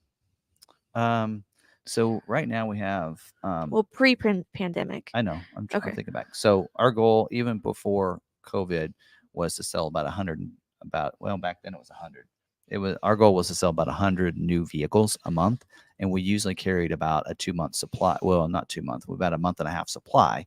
So we usually had about 150 in stock at any time. Depending on the different models and everything. And so that was pre-pandemic. Now our goal is 125. So Maverick has actually taken our new model goal to 125 a month. So we sell about 25 Mavericks a month. So that's what's increased ours. So, yeah. And we've been hitting those. We're at 113 right now as of today. Right. So a couple days left. 45 of those are Maverick. Wow. We're first right now. All right. We're first. See if that stays. I think right now for the month of date, we're first nationally. Yeah. Some of those dealerships will like sandbag theirs and not report them, but now they can't really do that on the 20th because they know that's a snapshot. So they can't sandbag means that you don't report your sales until like the last day, and then you just report them all, boom, boom, boom, and then because a dealer will think, oh, we're doing good, we'll hold these for next month, and then all of a sudden the dealer just puts them all in, and then they pass you, right? Called sandbagging. So now you won't really see that happen because the 20th they need to see that snapshot, but it can happen between the 20th and the end of the month. Yeah. So it's hard to tell. Maybe those dealerships that are first and second they're sandbagging for the end of the month. We'll have to see. Does 30 grand over for a Bronco Raptor R sound plausible? We have 2 Raptors right now available, Bronco Raptors, and they are at. We just lowered that. You just put the price on that. Yeah. What was it? 9 grand. 90. I think 9,000 over is what we 9 over. So again, we start at a certain number. I think it was 10.5 over. We lowered it to 9,000 just today. So We got a couple in stock. In fact, one's a little has some options on it, but we have an Azure Gray available, and we have that Code Orange available. Yes. Which is, but are those Raptor R? No. Oh, you're talking about Raptor R. Yes. Oh, 30 grand over for a Bronco Raptor R. There isn't a Bronco Raptor R. Oh, There's okay. no such thing as a Bronco Raptor R. So he paid 30 grand over for a Bronco Raptor. Probably. Unless the dealer did something to it. F-150 Raptor R, there's such a thing, and they're going for about 30 grand. Now, I wouldn't be surprised 30 grand over for an F-150 Raptor R, but there isn't no such thing as a Bronco Raptor. Yeah. So. 10 over on Ranger. Ranger Raptor. Well, yeah, we're seeing some of that. And I think once dealerships find out what their allocation is going to be for the second half of the year, it'll come down. Then that price will come down once they know. Like for most dealerships, the only thing they're guaranteed is one. Right. So what are they going to do? They're going to make the most money they can on those. So Raptors are a low production number type of vehicle, and just like Dark Horse, and so you're going to always see them marked up for a while. All right. I think our F-150 Raptors were at MSRP on those. Mm-hmm. The 37s were like a couple grand over. I want to say. I think 5 grand over. Yeah, I was going to say about 5. But then the R's, they're probably 30 or more. Yeah. Because they're crazy. Oh, I mean, we don't have one right now. If you want one with similar horsepower, Trimmer R. We got a Trimmer R. Special package. All right. So that's what I have for related questions. Do we want to move to Q&A? Yep. My devices are dying. My children stole all my cords. I've lost my I lost my producer. All right. Okay. I forgot to have YouTube up over here. Oh, it's up. I just didn't see it. Yeah. All right. Can you say what your average turn time is for new vehicles? Average? I don't know. It's hard to tell. It's all specific to different models, but I mean, and we usually only have. Sometimes we'll say we like to have 2 months supply, or try to turn. I mean, right now another big thing that Ford's doing is at 75 days. That vehicle you start having to get paid. You get charged interest on it. So you know how some people are like, well, I know what your floor plan number is, or your what do they call that? Not your invoice, but you have a floor plan number that's below that. I want to pay that. But they don't realize that there's interest. So there's that number, but then there's interest we have to pay each month. Well, they changed that during COVID, and now you don't start paying that until 75 days. But once it hits 75 days, then Ford starts charging you interest on that. And so that's a big key number for us. So when we see something hit 50 days, we're going to start discounting that down. I mean, we have F-150s right now that are $12,000 off right now. Yeah. Because they're over 75 days and it's costing us more money. We'd rather go ahead and move it than cost us even more, because it's a percentage of your MSRP or probably invoice. And we don't like that number. Like that charge. Yeah. Dragon says, that's the name. Yeah. Is it true that Ford is killing off Escape, Corsair, Aviator in 2025? Okay, so I think somebody had said that. We have no evidence that that's happening to the Escape or Corsair. Nope. So, I mean, Escape doesn't have. I mean, here there's not big sales on it, but it is the only plug-in hybrid available right now. We sold 6 this month. We're actually doing okay, yeah. Which helps us with Maverick allocation, by the way. Because Maverick or Escape, Bronco Sport, and Ranger still help us.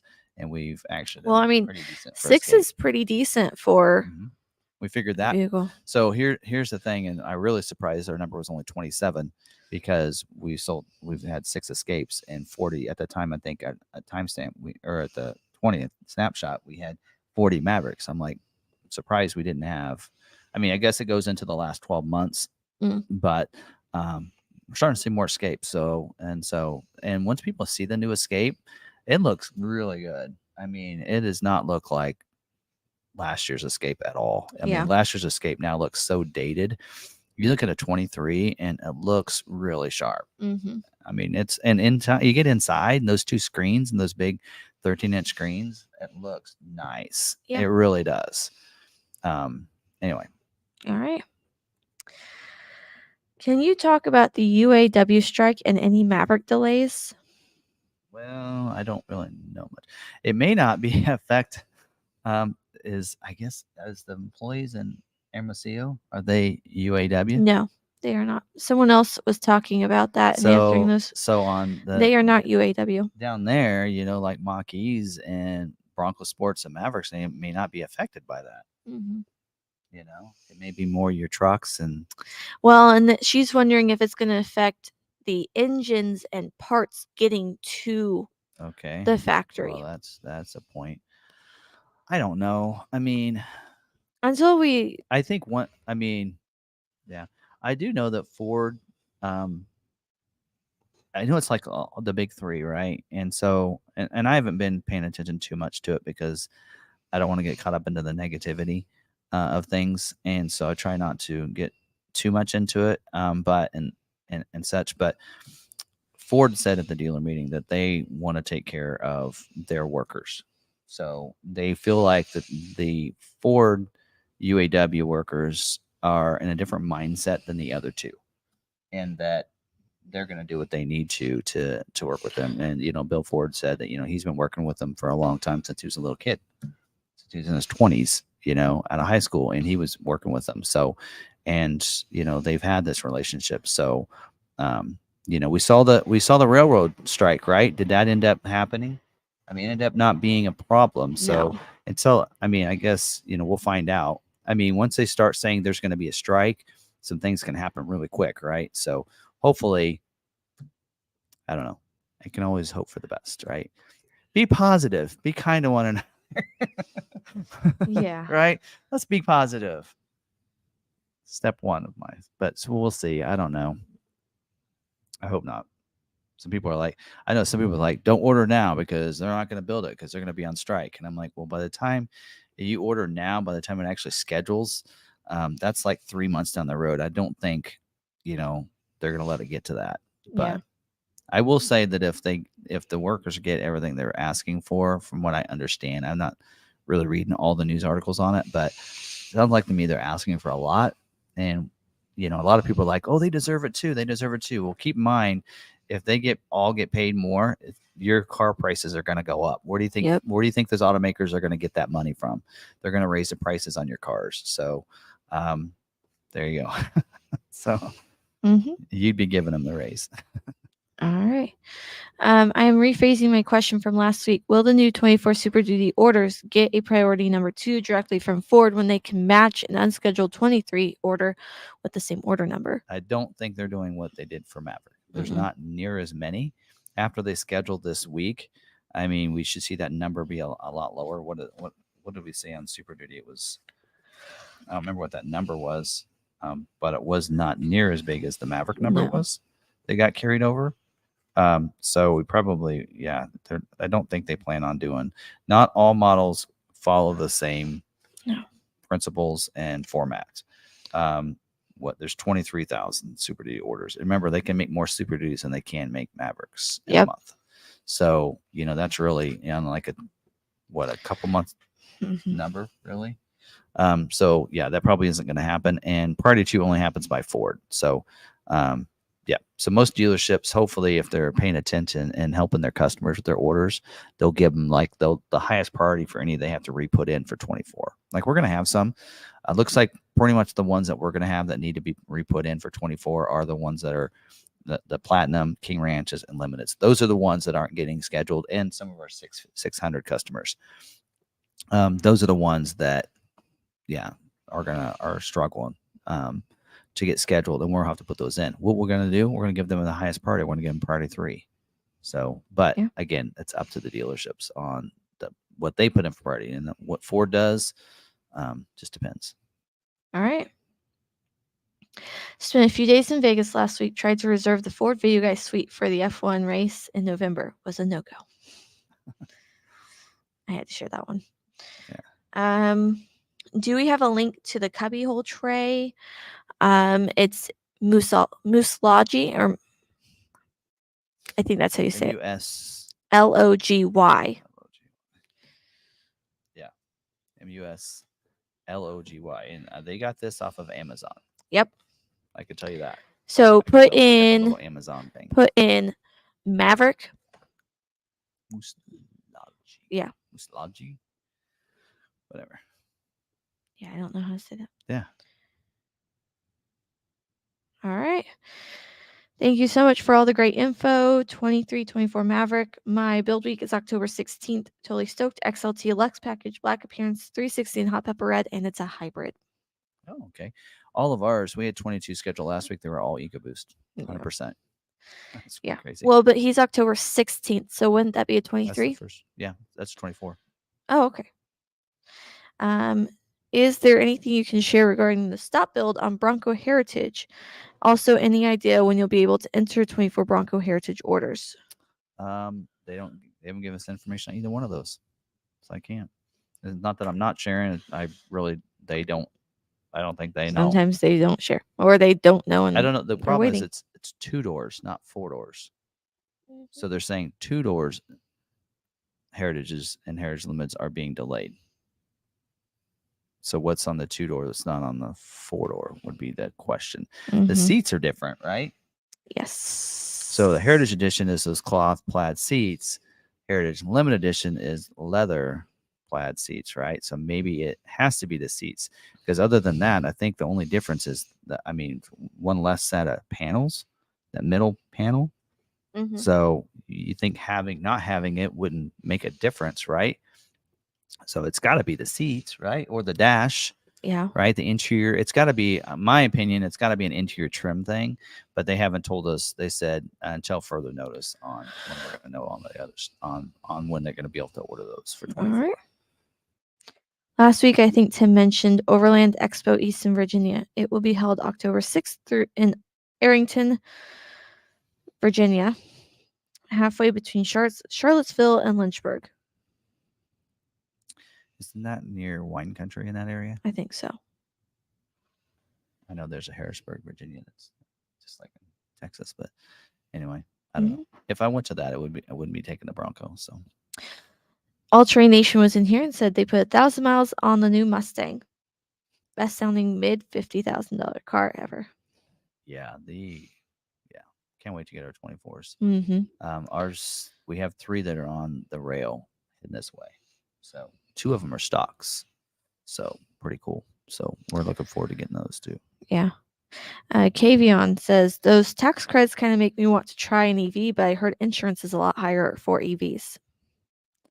And I've seen like tags and stuff and taxes, like since you're not using gas, some states and some counties are actually charging you more because you're not getting gas, so they charge you more to make up to help for the roads or whatever.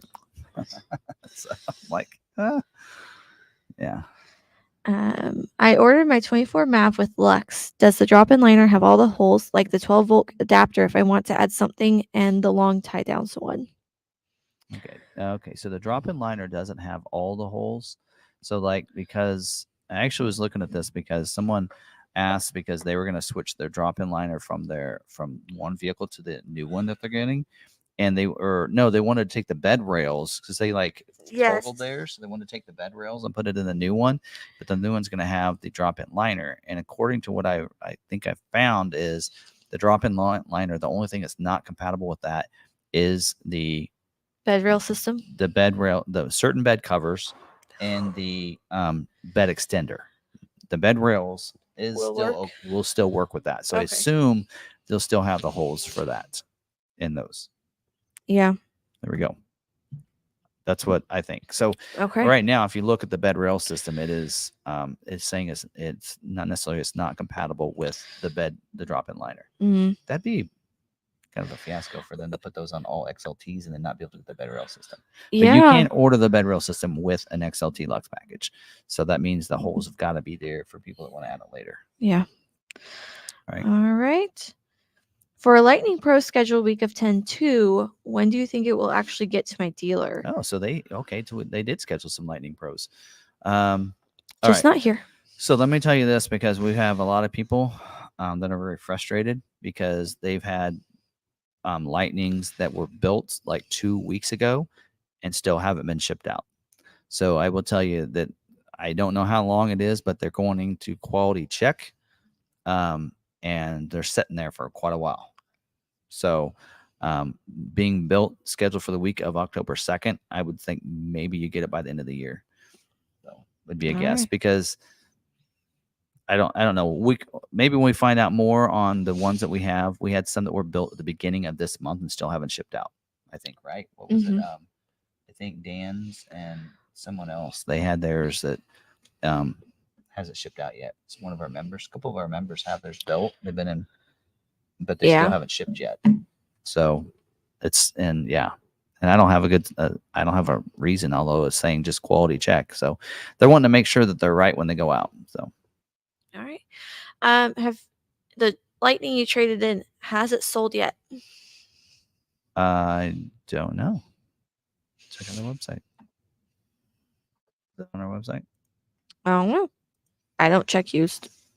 I only check new. I don't know. I guess just need to go down the model. It looks like it's on our website. Maybe.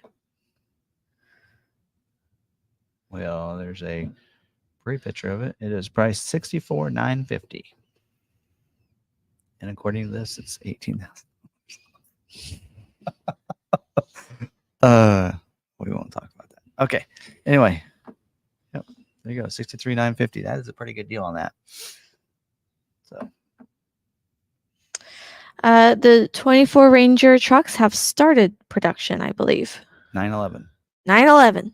The week of 9/11. I remember that from last week. I will tell you this on my Lightning, though, if you're interested in it. Mine is a 2022 Lightning Lariat with only 7,600 miles on it. And mine does not have any of the removable items removed from them. Right. So you have the heated steering wheel, the advanced security package. You have the onboard scales and hitch assist and everything else. You also don't have to get the Blue Cruise subscription, right? No, you still have to do that. You still have to do that. Okay. Ooh, I need to cancel that. Cancel it. Well, I guess it was 3 years free, so technically nothing to cancel. Okay. But no. Shouldn't get that. I don't know. But it doesn't come with any chargers. I kept my home charger. I might be selling that if you need one. He's talking quieter than I am. Actually, yeah, there's a couple times I've been talking quiet. And it's shh, I can't talk. William. I need to talk to William. Yes. I think he's got a standard range. So I might have a gift for you. Mm-hmm. All right. How far ahead should you order a Super Duty? Sounds like there's still a lot of constraints. I'd order them now. 24. Can't order 23 anymore, so I'd order your 24 now. All right. Can you discuss the constraints with the 24 Super Duty, specifically the Lariat with Black Appearance package? I think the Black Appearance package requires the Lariat Ultimate package. Mm-hmm. That's the Lariat Ultimate package, I think, is a constraint there. So, yep. That'd be it. And 24 hasn't started scheduling yet. So technically there's no constraints on 24. When we're talking about all the constraints we've been talking about for 23, that's because they're trying to finish out 23 production. That may not be the same constraints going into 24. So keep that in mind as well. So, all right.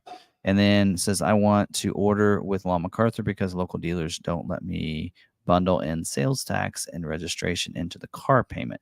That's typically... Okay, way we do it here is if you live in the state of Kansas, we have to charge your sales tax.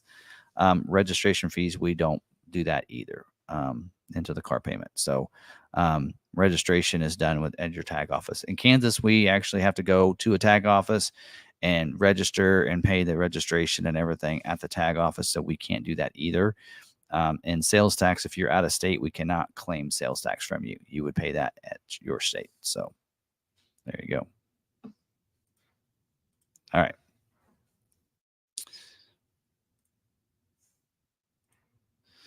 When's the next meetup?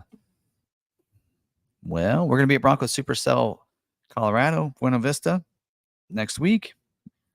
So if you want to come meet up with us then, we can probably do something that Wednesday evening, maybe. Water. So I don't know. I assume that's what you mean is like people that want to meet up before traveling. So we're going to be going to that. I don't know if I'm going to do one, to be honest. And when I go to Detroit, because I'll be going with some other people. And that's going to so, be a tight schedule. Yeah, that one there, we're getting in late Tuesday. In fact, I don't. He doesn't know if he's going to be able to do the live stream. We're not going to do it on Tuesday night. We're going to do it on Wednesday night because we thought, for one, it would be we're going to be flying in the middle of the live stream, but for two, there's going to be some stuff being revealed that day, that Wednesday. So I thought it'd be a lot more fun to share that Wednesday night. Mm-hmm. So we're going to move our live stream from Tuesday to Wednesday night, and I'm hoping that Bronco Nation isn't live. I don't like, out of respect for them, I don't like to go live stream the same night somebody else has a planned one. But we'll have to make do and see what happens there. But so there you go. So yeah, so we'll probably go Wednesday night at 7 p.m. same time. Okay. But just move it from Tuesday to Wednesday, and that'll be the week of September 4th, 11th, so 12th. It'll be on the 13th. So instead of the 12th, it'll be the 13th that week. So Okay. next week, the week after, we'll do that Wednesday night. But yep.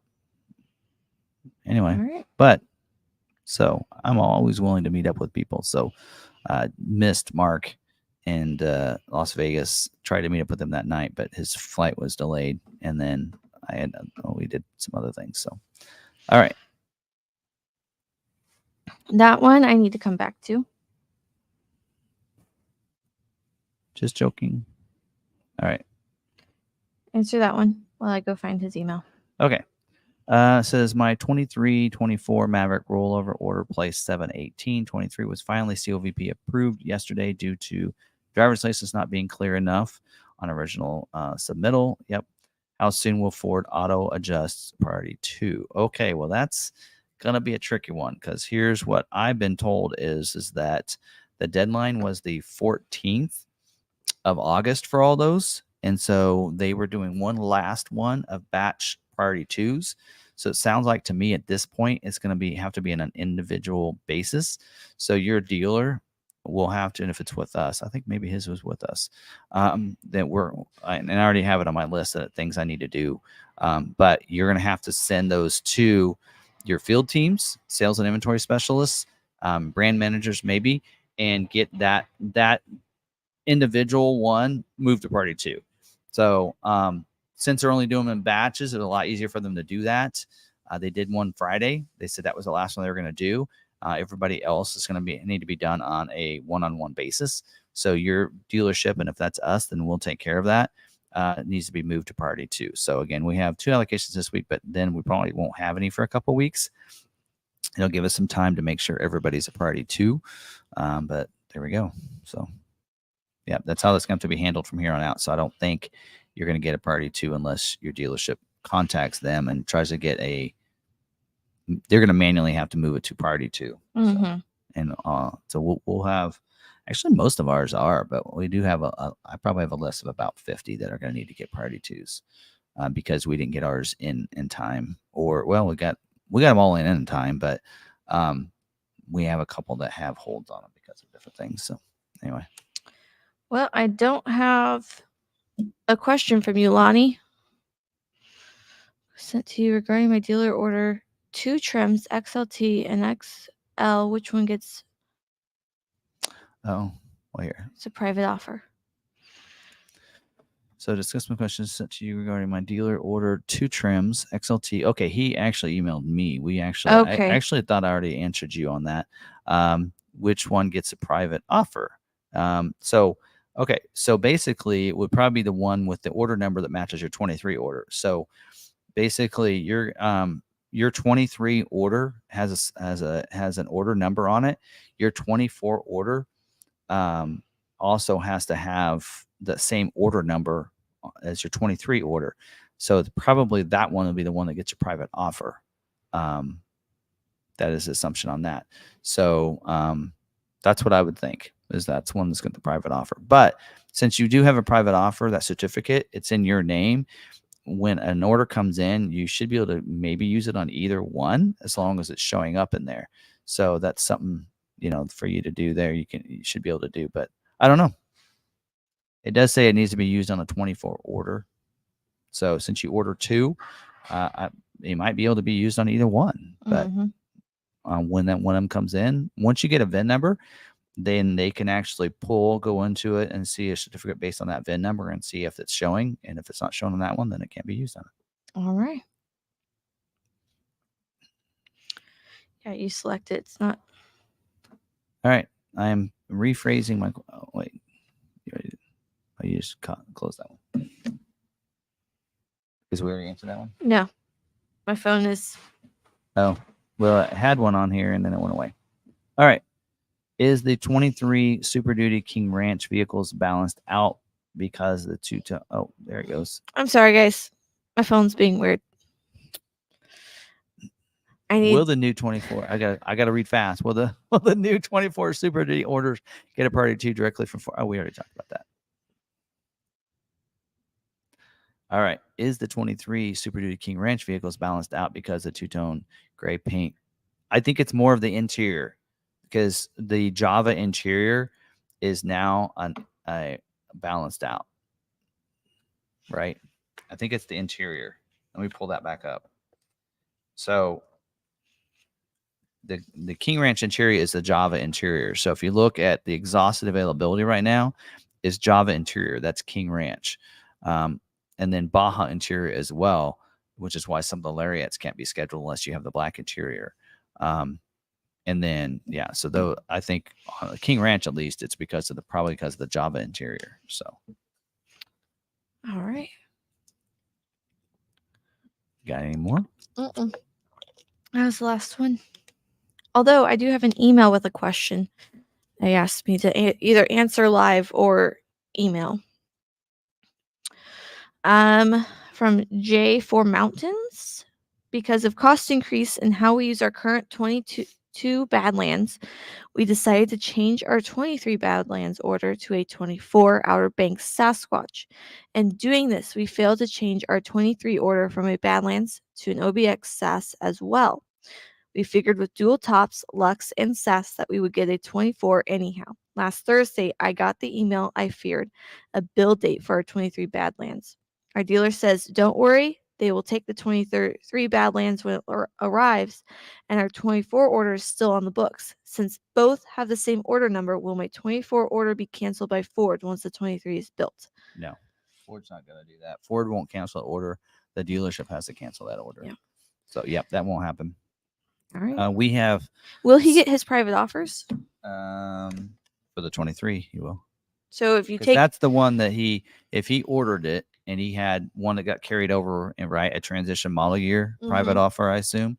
Yeah. He'll have to use it on the 23. He won't be able to use that. He probably won't be able to use that on the 24. Okay.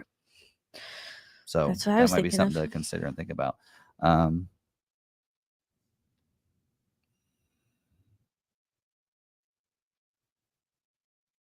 don't know. There was a question here that he says, is that true? Oh, they're talking about the Cybertrucks. Oh, they're ugly. I'll say it. I think they're ugly. Sorry, folks. It just looks like a triangle on wheels. But so I don't know. I'll have to actually see one in person and see it. It is Labor Day. This weekend is Labor Day. Sarah's birthday. It's on Labor Day. Yep. So you guys can have her birthday off. It's your job. I am saying for my birthday, I'm giving everyone, most people, the day off. You know what? I'll let you have the day off. Don't worry about it. I'll even pay you. We're going to call it a holiday this year. I've seen on the internet that Ford is forecasting, due to constraints, to build 24 Super Duties at 6% Platinum, 5% King Ranch, 2% Limited, and 3% F450. How accurate are these percentages? Probably pretty accurate, but those are the same as last year. Just telling you, those are the same numbers they were last year as well. I mean, actually, here. Okay. Let's get those numbers up. Let's match them with 23. I can tell you what they are for 23 right now. So 23. Oh, you took it away. All right. Sorry, So I can go find it. 23 King Ranch is 4%. Platinum is 5%. Limited is 2%. Are those the same numbers? Sounds pretty close. Yes, pretty much. Yeah. And what was it? 450? Yes. That's not listed here. The 450 tire, though, is 2%. Mm-hmm. So, yeah, those, cabin chassis is 5%. So, that's 23 I'm reading there. So, yeah, more than likely, I don't think the percentage is any different from 23 versus 24. That's their normal production run. So when you have that many trims and such. So J4 Mountain says, no worries. Private offers on my 23 order. Already got a 22 Badlands. So he doesn't have any private offers. So no worry about that. No, just so take the 24 when it comes. Actually, I think we have Andrew that wants to do something similar. So his is on its way here, and he's decided he kind of wants that 12-inch the 12-inch screen on his. So I think he's going to order a 24. But it's hard to tell. Maybe if he knows now, it'll be 24 calendar year before he would even get lucky and get scheduled for. Then might wait. So yeah, that's something to keep in mind. That's, I think, some pretty big news. I actually should have made its own video. Because that's a big deal. So production's being extended for 23 Bronco, which means those new things for 24 are going to be like 24 calendar year before they're built, right? So maybe late December, but we know that Ford pretty much takes the last 2 weeks of December off. At least the last week. They're not going to schedule by the last 2 Thursdays of the year. They probably won't schedule. Yeah. So, there you go. Well, of course, those will be scheduling for other build dates, but plant will be down for probably a whole week in there, most of them, especially Bronco. So, more than in a sense, it's going to be January before we could have production ramp back up for Bronco. So, all right. I called my dealer to check on my 24 Maverick XL, same order number as my 23. They said they could find. Salesperson said may not show up till scheduled. Is this true? No, that order doesn't disappear and then just show up once it gets scheduled. It should be in there. It can't schedule without it being in there. Yep. So they need to make sure it's in there. If they can't find it in there, they need to order it. They need to put the order in again with the same order number. Actually, I have one that's messing up like that, where we tried to put the order in, it wouldn't submit. So then we did it again, and it says it couldn't do it. It's his private offer. He forgot. Sorry, mentioned private offer in question. Oh, you couldn't find the private offer? Yeah. May not be showing up just yet, but if it's not, they're working on those. Yeah. Which is the reason why you don't cancel the 23 order. Yeah. Make sure you're not canceling the 23 order.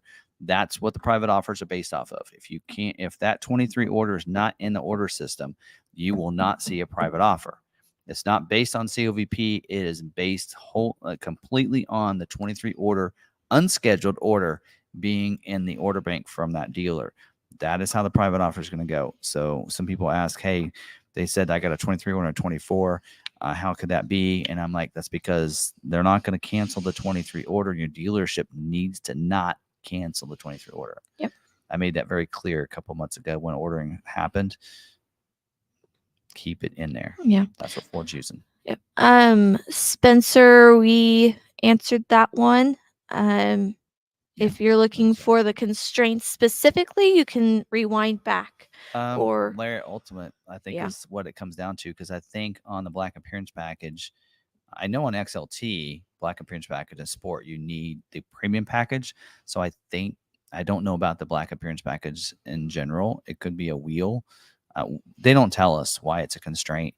It just is. Black Appearance Package itself is a low production number. It's right along with the King Ranch Platinum and all that. It's like less than 5%. So that's going to be one thing that's not necessarily a constraint, but a capacity issue. So a constraint is something where it's because there's too many orders than what they can capacity is. What they have parts for. Yeah. So that's a capacity issue versus a constraint issue is a part that they can't get in or something they can't build. But that's more of a capacity issue probably than it is anything else. Yeah. So, So Spencer, he probably went over the constraints that may or may not be holding up a Super Duty with Black Appearance package during his scheduling. So if you want to rewind back to scheduling, he goes over all the. I don't think I covered too much on that. I mean, we covered a bunch, but nothing specific to Black Appearance package. No. No. Anyway. All right. What are the odds that I take delivery of the 24 Super Duty King Ranch at 450 with I put diesel? I ordered the same vehicle, 23, same dealer with allocations, and it wasn't scheduled. The big deal there is the King Ranch, but you're also you're 450 and your King Ranch and you're the high output diesel. Those are three things that are very low production numbers. That's going to be the kicker for you. All right. Looking for 24 Ranger Raptor. Do you think we can get it without dealer markups at this time? If you do, congrats. That's going to be a shocker. Mm-hmm. Is Black Diamond package on Bronco Sport dead, or only on life support? Life support. I know it's a retail only. I think all the stock ones had to be changed over. We still have that one in there. Yep. That was my order. That should be coming in. If my dealer had some info, I would have kept my 23 F450 limited. Is it too late now? I am getting the full set, the protection and nano ceramic tint put on my 23 Ram. Oh, so you're saying it is too late now? Oh. If my dealer, so he's saying if his dealer had some more information on everything like we're giving right now, he would have kept it. You would have kept your order, but now you're putting limited is also pretty difficult, you know. Yeah, but you know that ceramic will keep your paint nice and nice for when you go to trade it in for a Super Duty later on when they're less constrained. Have that put on the Maverick after I get the graphics done. Okay, I'll let Lebo know. All right. Vols, they actually just lowered the price on the mach-e recently. I mean, Tesla, I don't know, did they reduce them more? I don't know, was it Ford reduced their prices because of Tesla or because of being able to get more batteries supplied at a good price? From what I understand, there was an issue with certain components within that they knew was eventually going to be able to lower the prices. But now the prices are lower mainly because if you'll notice, most of the lower prices are the standard range. It's that battery, which is cheaper is cheaper. Yeah. So, which I'd love to get one in just to kind of try for a little bit. Maybe we'll get one. Maybe we'll get a select standard range. We'll see. We gotta. I'm not gonna buy one. Son got one, but yeah, we have a chance at winning one. So we're trying. We're trying. We'll see. Heck, I'll trade what I have for that. Might have a Maverick for sale if we do. We'll see how long. It's probably a 1-year deal. All right. Anything else?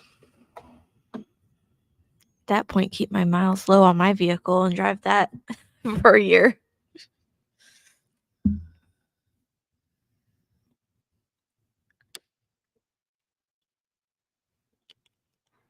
Okay. It says, my dealer showed me mach-e invoice. They're showing a negative invoice price. So basically what it is that, so Ford charges a dealer $10 to track the vehicle.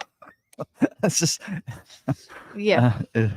I probably better be nice in case Ford watches it this long. But so they charge the dealer so they can track the vehicle when it shows up and where it's at for, because they have to track the vehicle, and like they have to do some. They used to come in and actually audit us and say, "Where's all your vehicles?" And they had to be able to find every vehicle that you had supposedly in inventory. And so if you had one on a test drive, they had to come back. If you had, whatever. And so now instead they charge the dealer $10 so they can track it for you.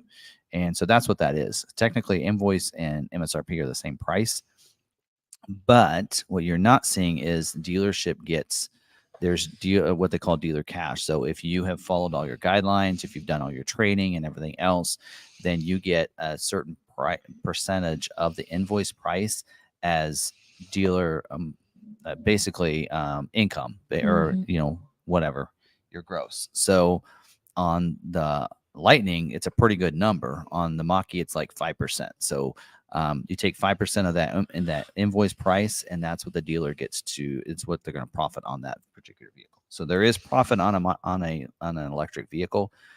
Holdbacks. It's just you don't see it. They want to have more simplistic pricing for people. That's why you'll see us. Actually, we have Lightnings discounted. Well, I don't know if we have any Lightnings. We don't have any in stock right now. We don't have any in stock now, but when we did, we actually had them discounted below MSRP. So was a private offer. So those are for those that had a 23 order, and now they have to move over to 24 because their 23 was not fulfilled. So they, of course, make a price change going from 23 to 24. They've raised the price. So that private offer is going to act as your price protection, basically trying to cover what price increase there was. Yep. So it's a way to, they will not actually price protect from one model year to the next. Yes. So that 23 order, when you ordered it, was this price. 24, the price goes up, so that person doesn't have to pay that higher price because they should have gotten them their vehicle last year. They give them a private offer to bring that price down. Yep.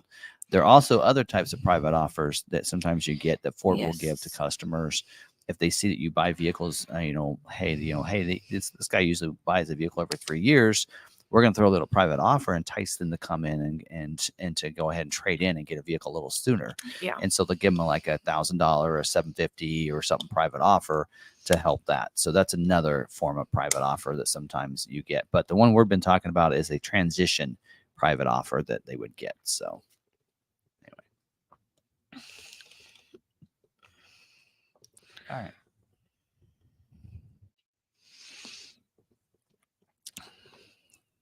Want to answer that one? What's it? I'll answer anything. How much profit is on a fully optioned 24 Maverick Lariat trimmer 2.0? Probably $500. Now let's see here. Like 44K loaded. Look at her. Yeah, you can load up those Lariats. I've seen some in the 50s. Well, see, mine was 30. Well, was it 39 for a trimmer Maverick? Yeah, mine was 39, I think. And mine was a Lariat with the Copilot 360 and 360 Assist, Lux package, trimmer. So I had the trimmer package. It was pretty loaded up. 44 sounds like a marked up price to me, to be honest. Unless they've added. Because here's a Lariat EcoBoost that's 38.4 with an invoice of 37.2. Yeah. So not much. Yeah. So this one is $1,000. There's the Lariat hybrid. Yeah. So this one is $1,200. There's a Lariat hybrid down below. There's a Lariat hybrid that's 32,170 and an invoice of 31,511. So you're $600 there. Yeah. There's an XLT hybrid is $400.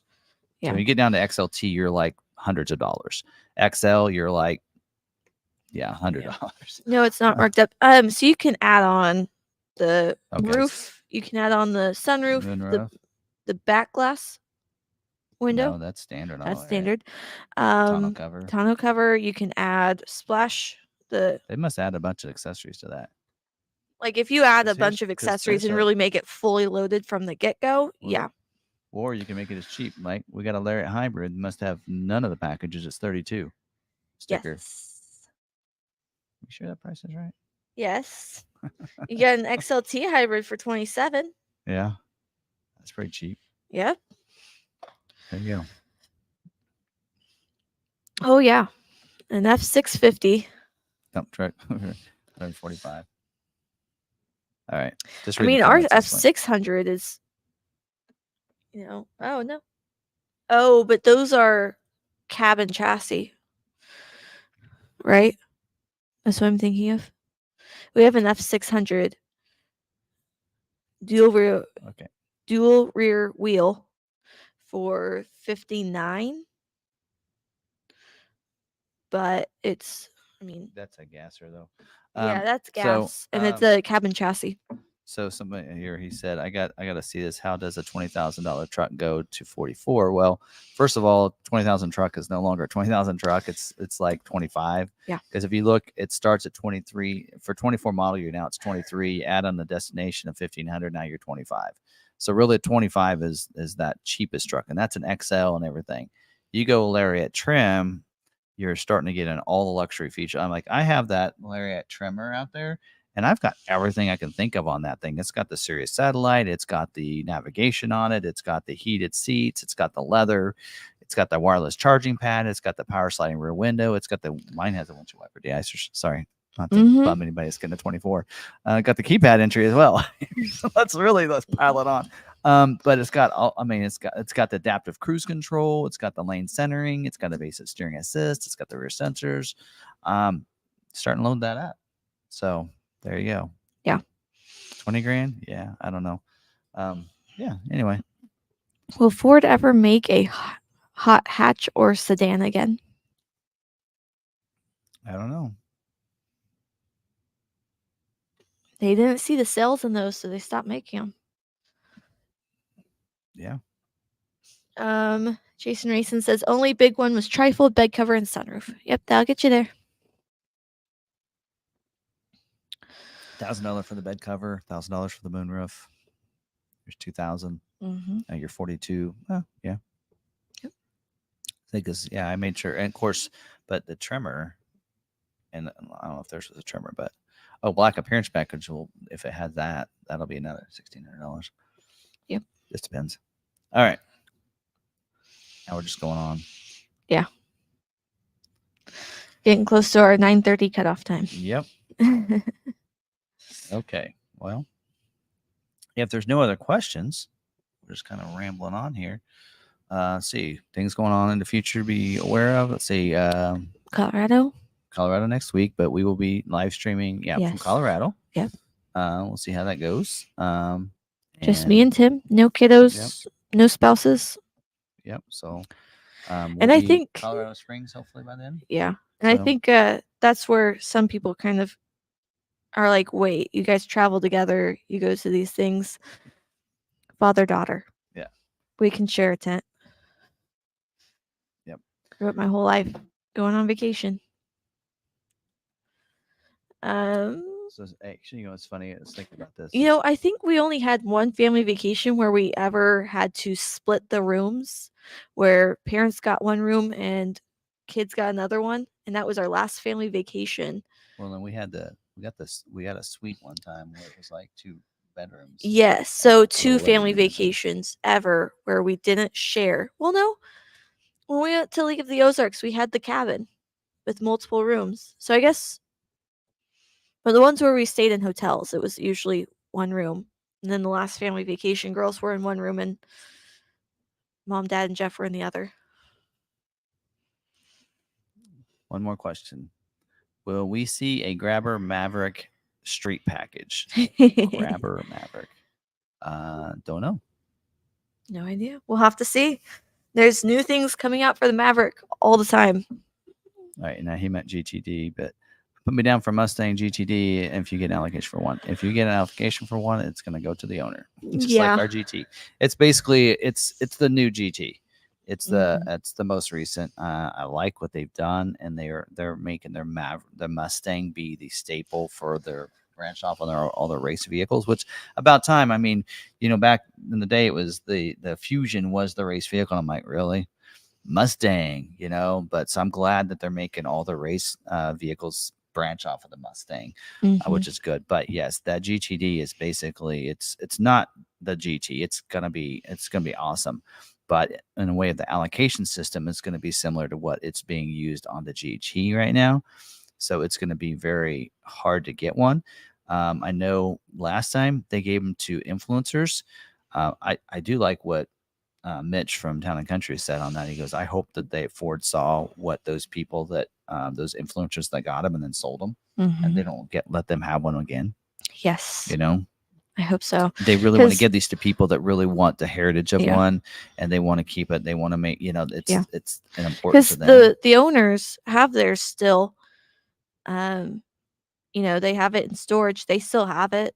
And I think And they mentioned here, so we do have a Heritage Edition GT that we received at 20. Was that the 22? yes, And because I was your assistant by then. Yeah, and so that one is like a $350,000 GT, and I can say they're going for in the 700,000 range. Yeah. So 100K over is probably not even in the ballpark. So if somebody gets one at 300,000, they're probably going to go for at least double that. So Yes. I would think.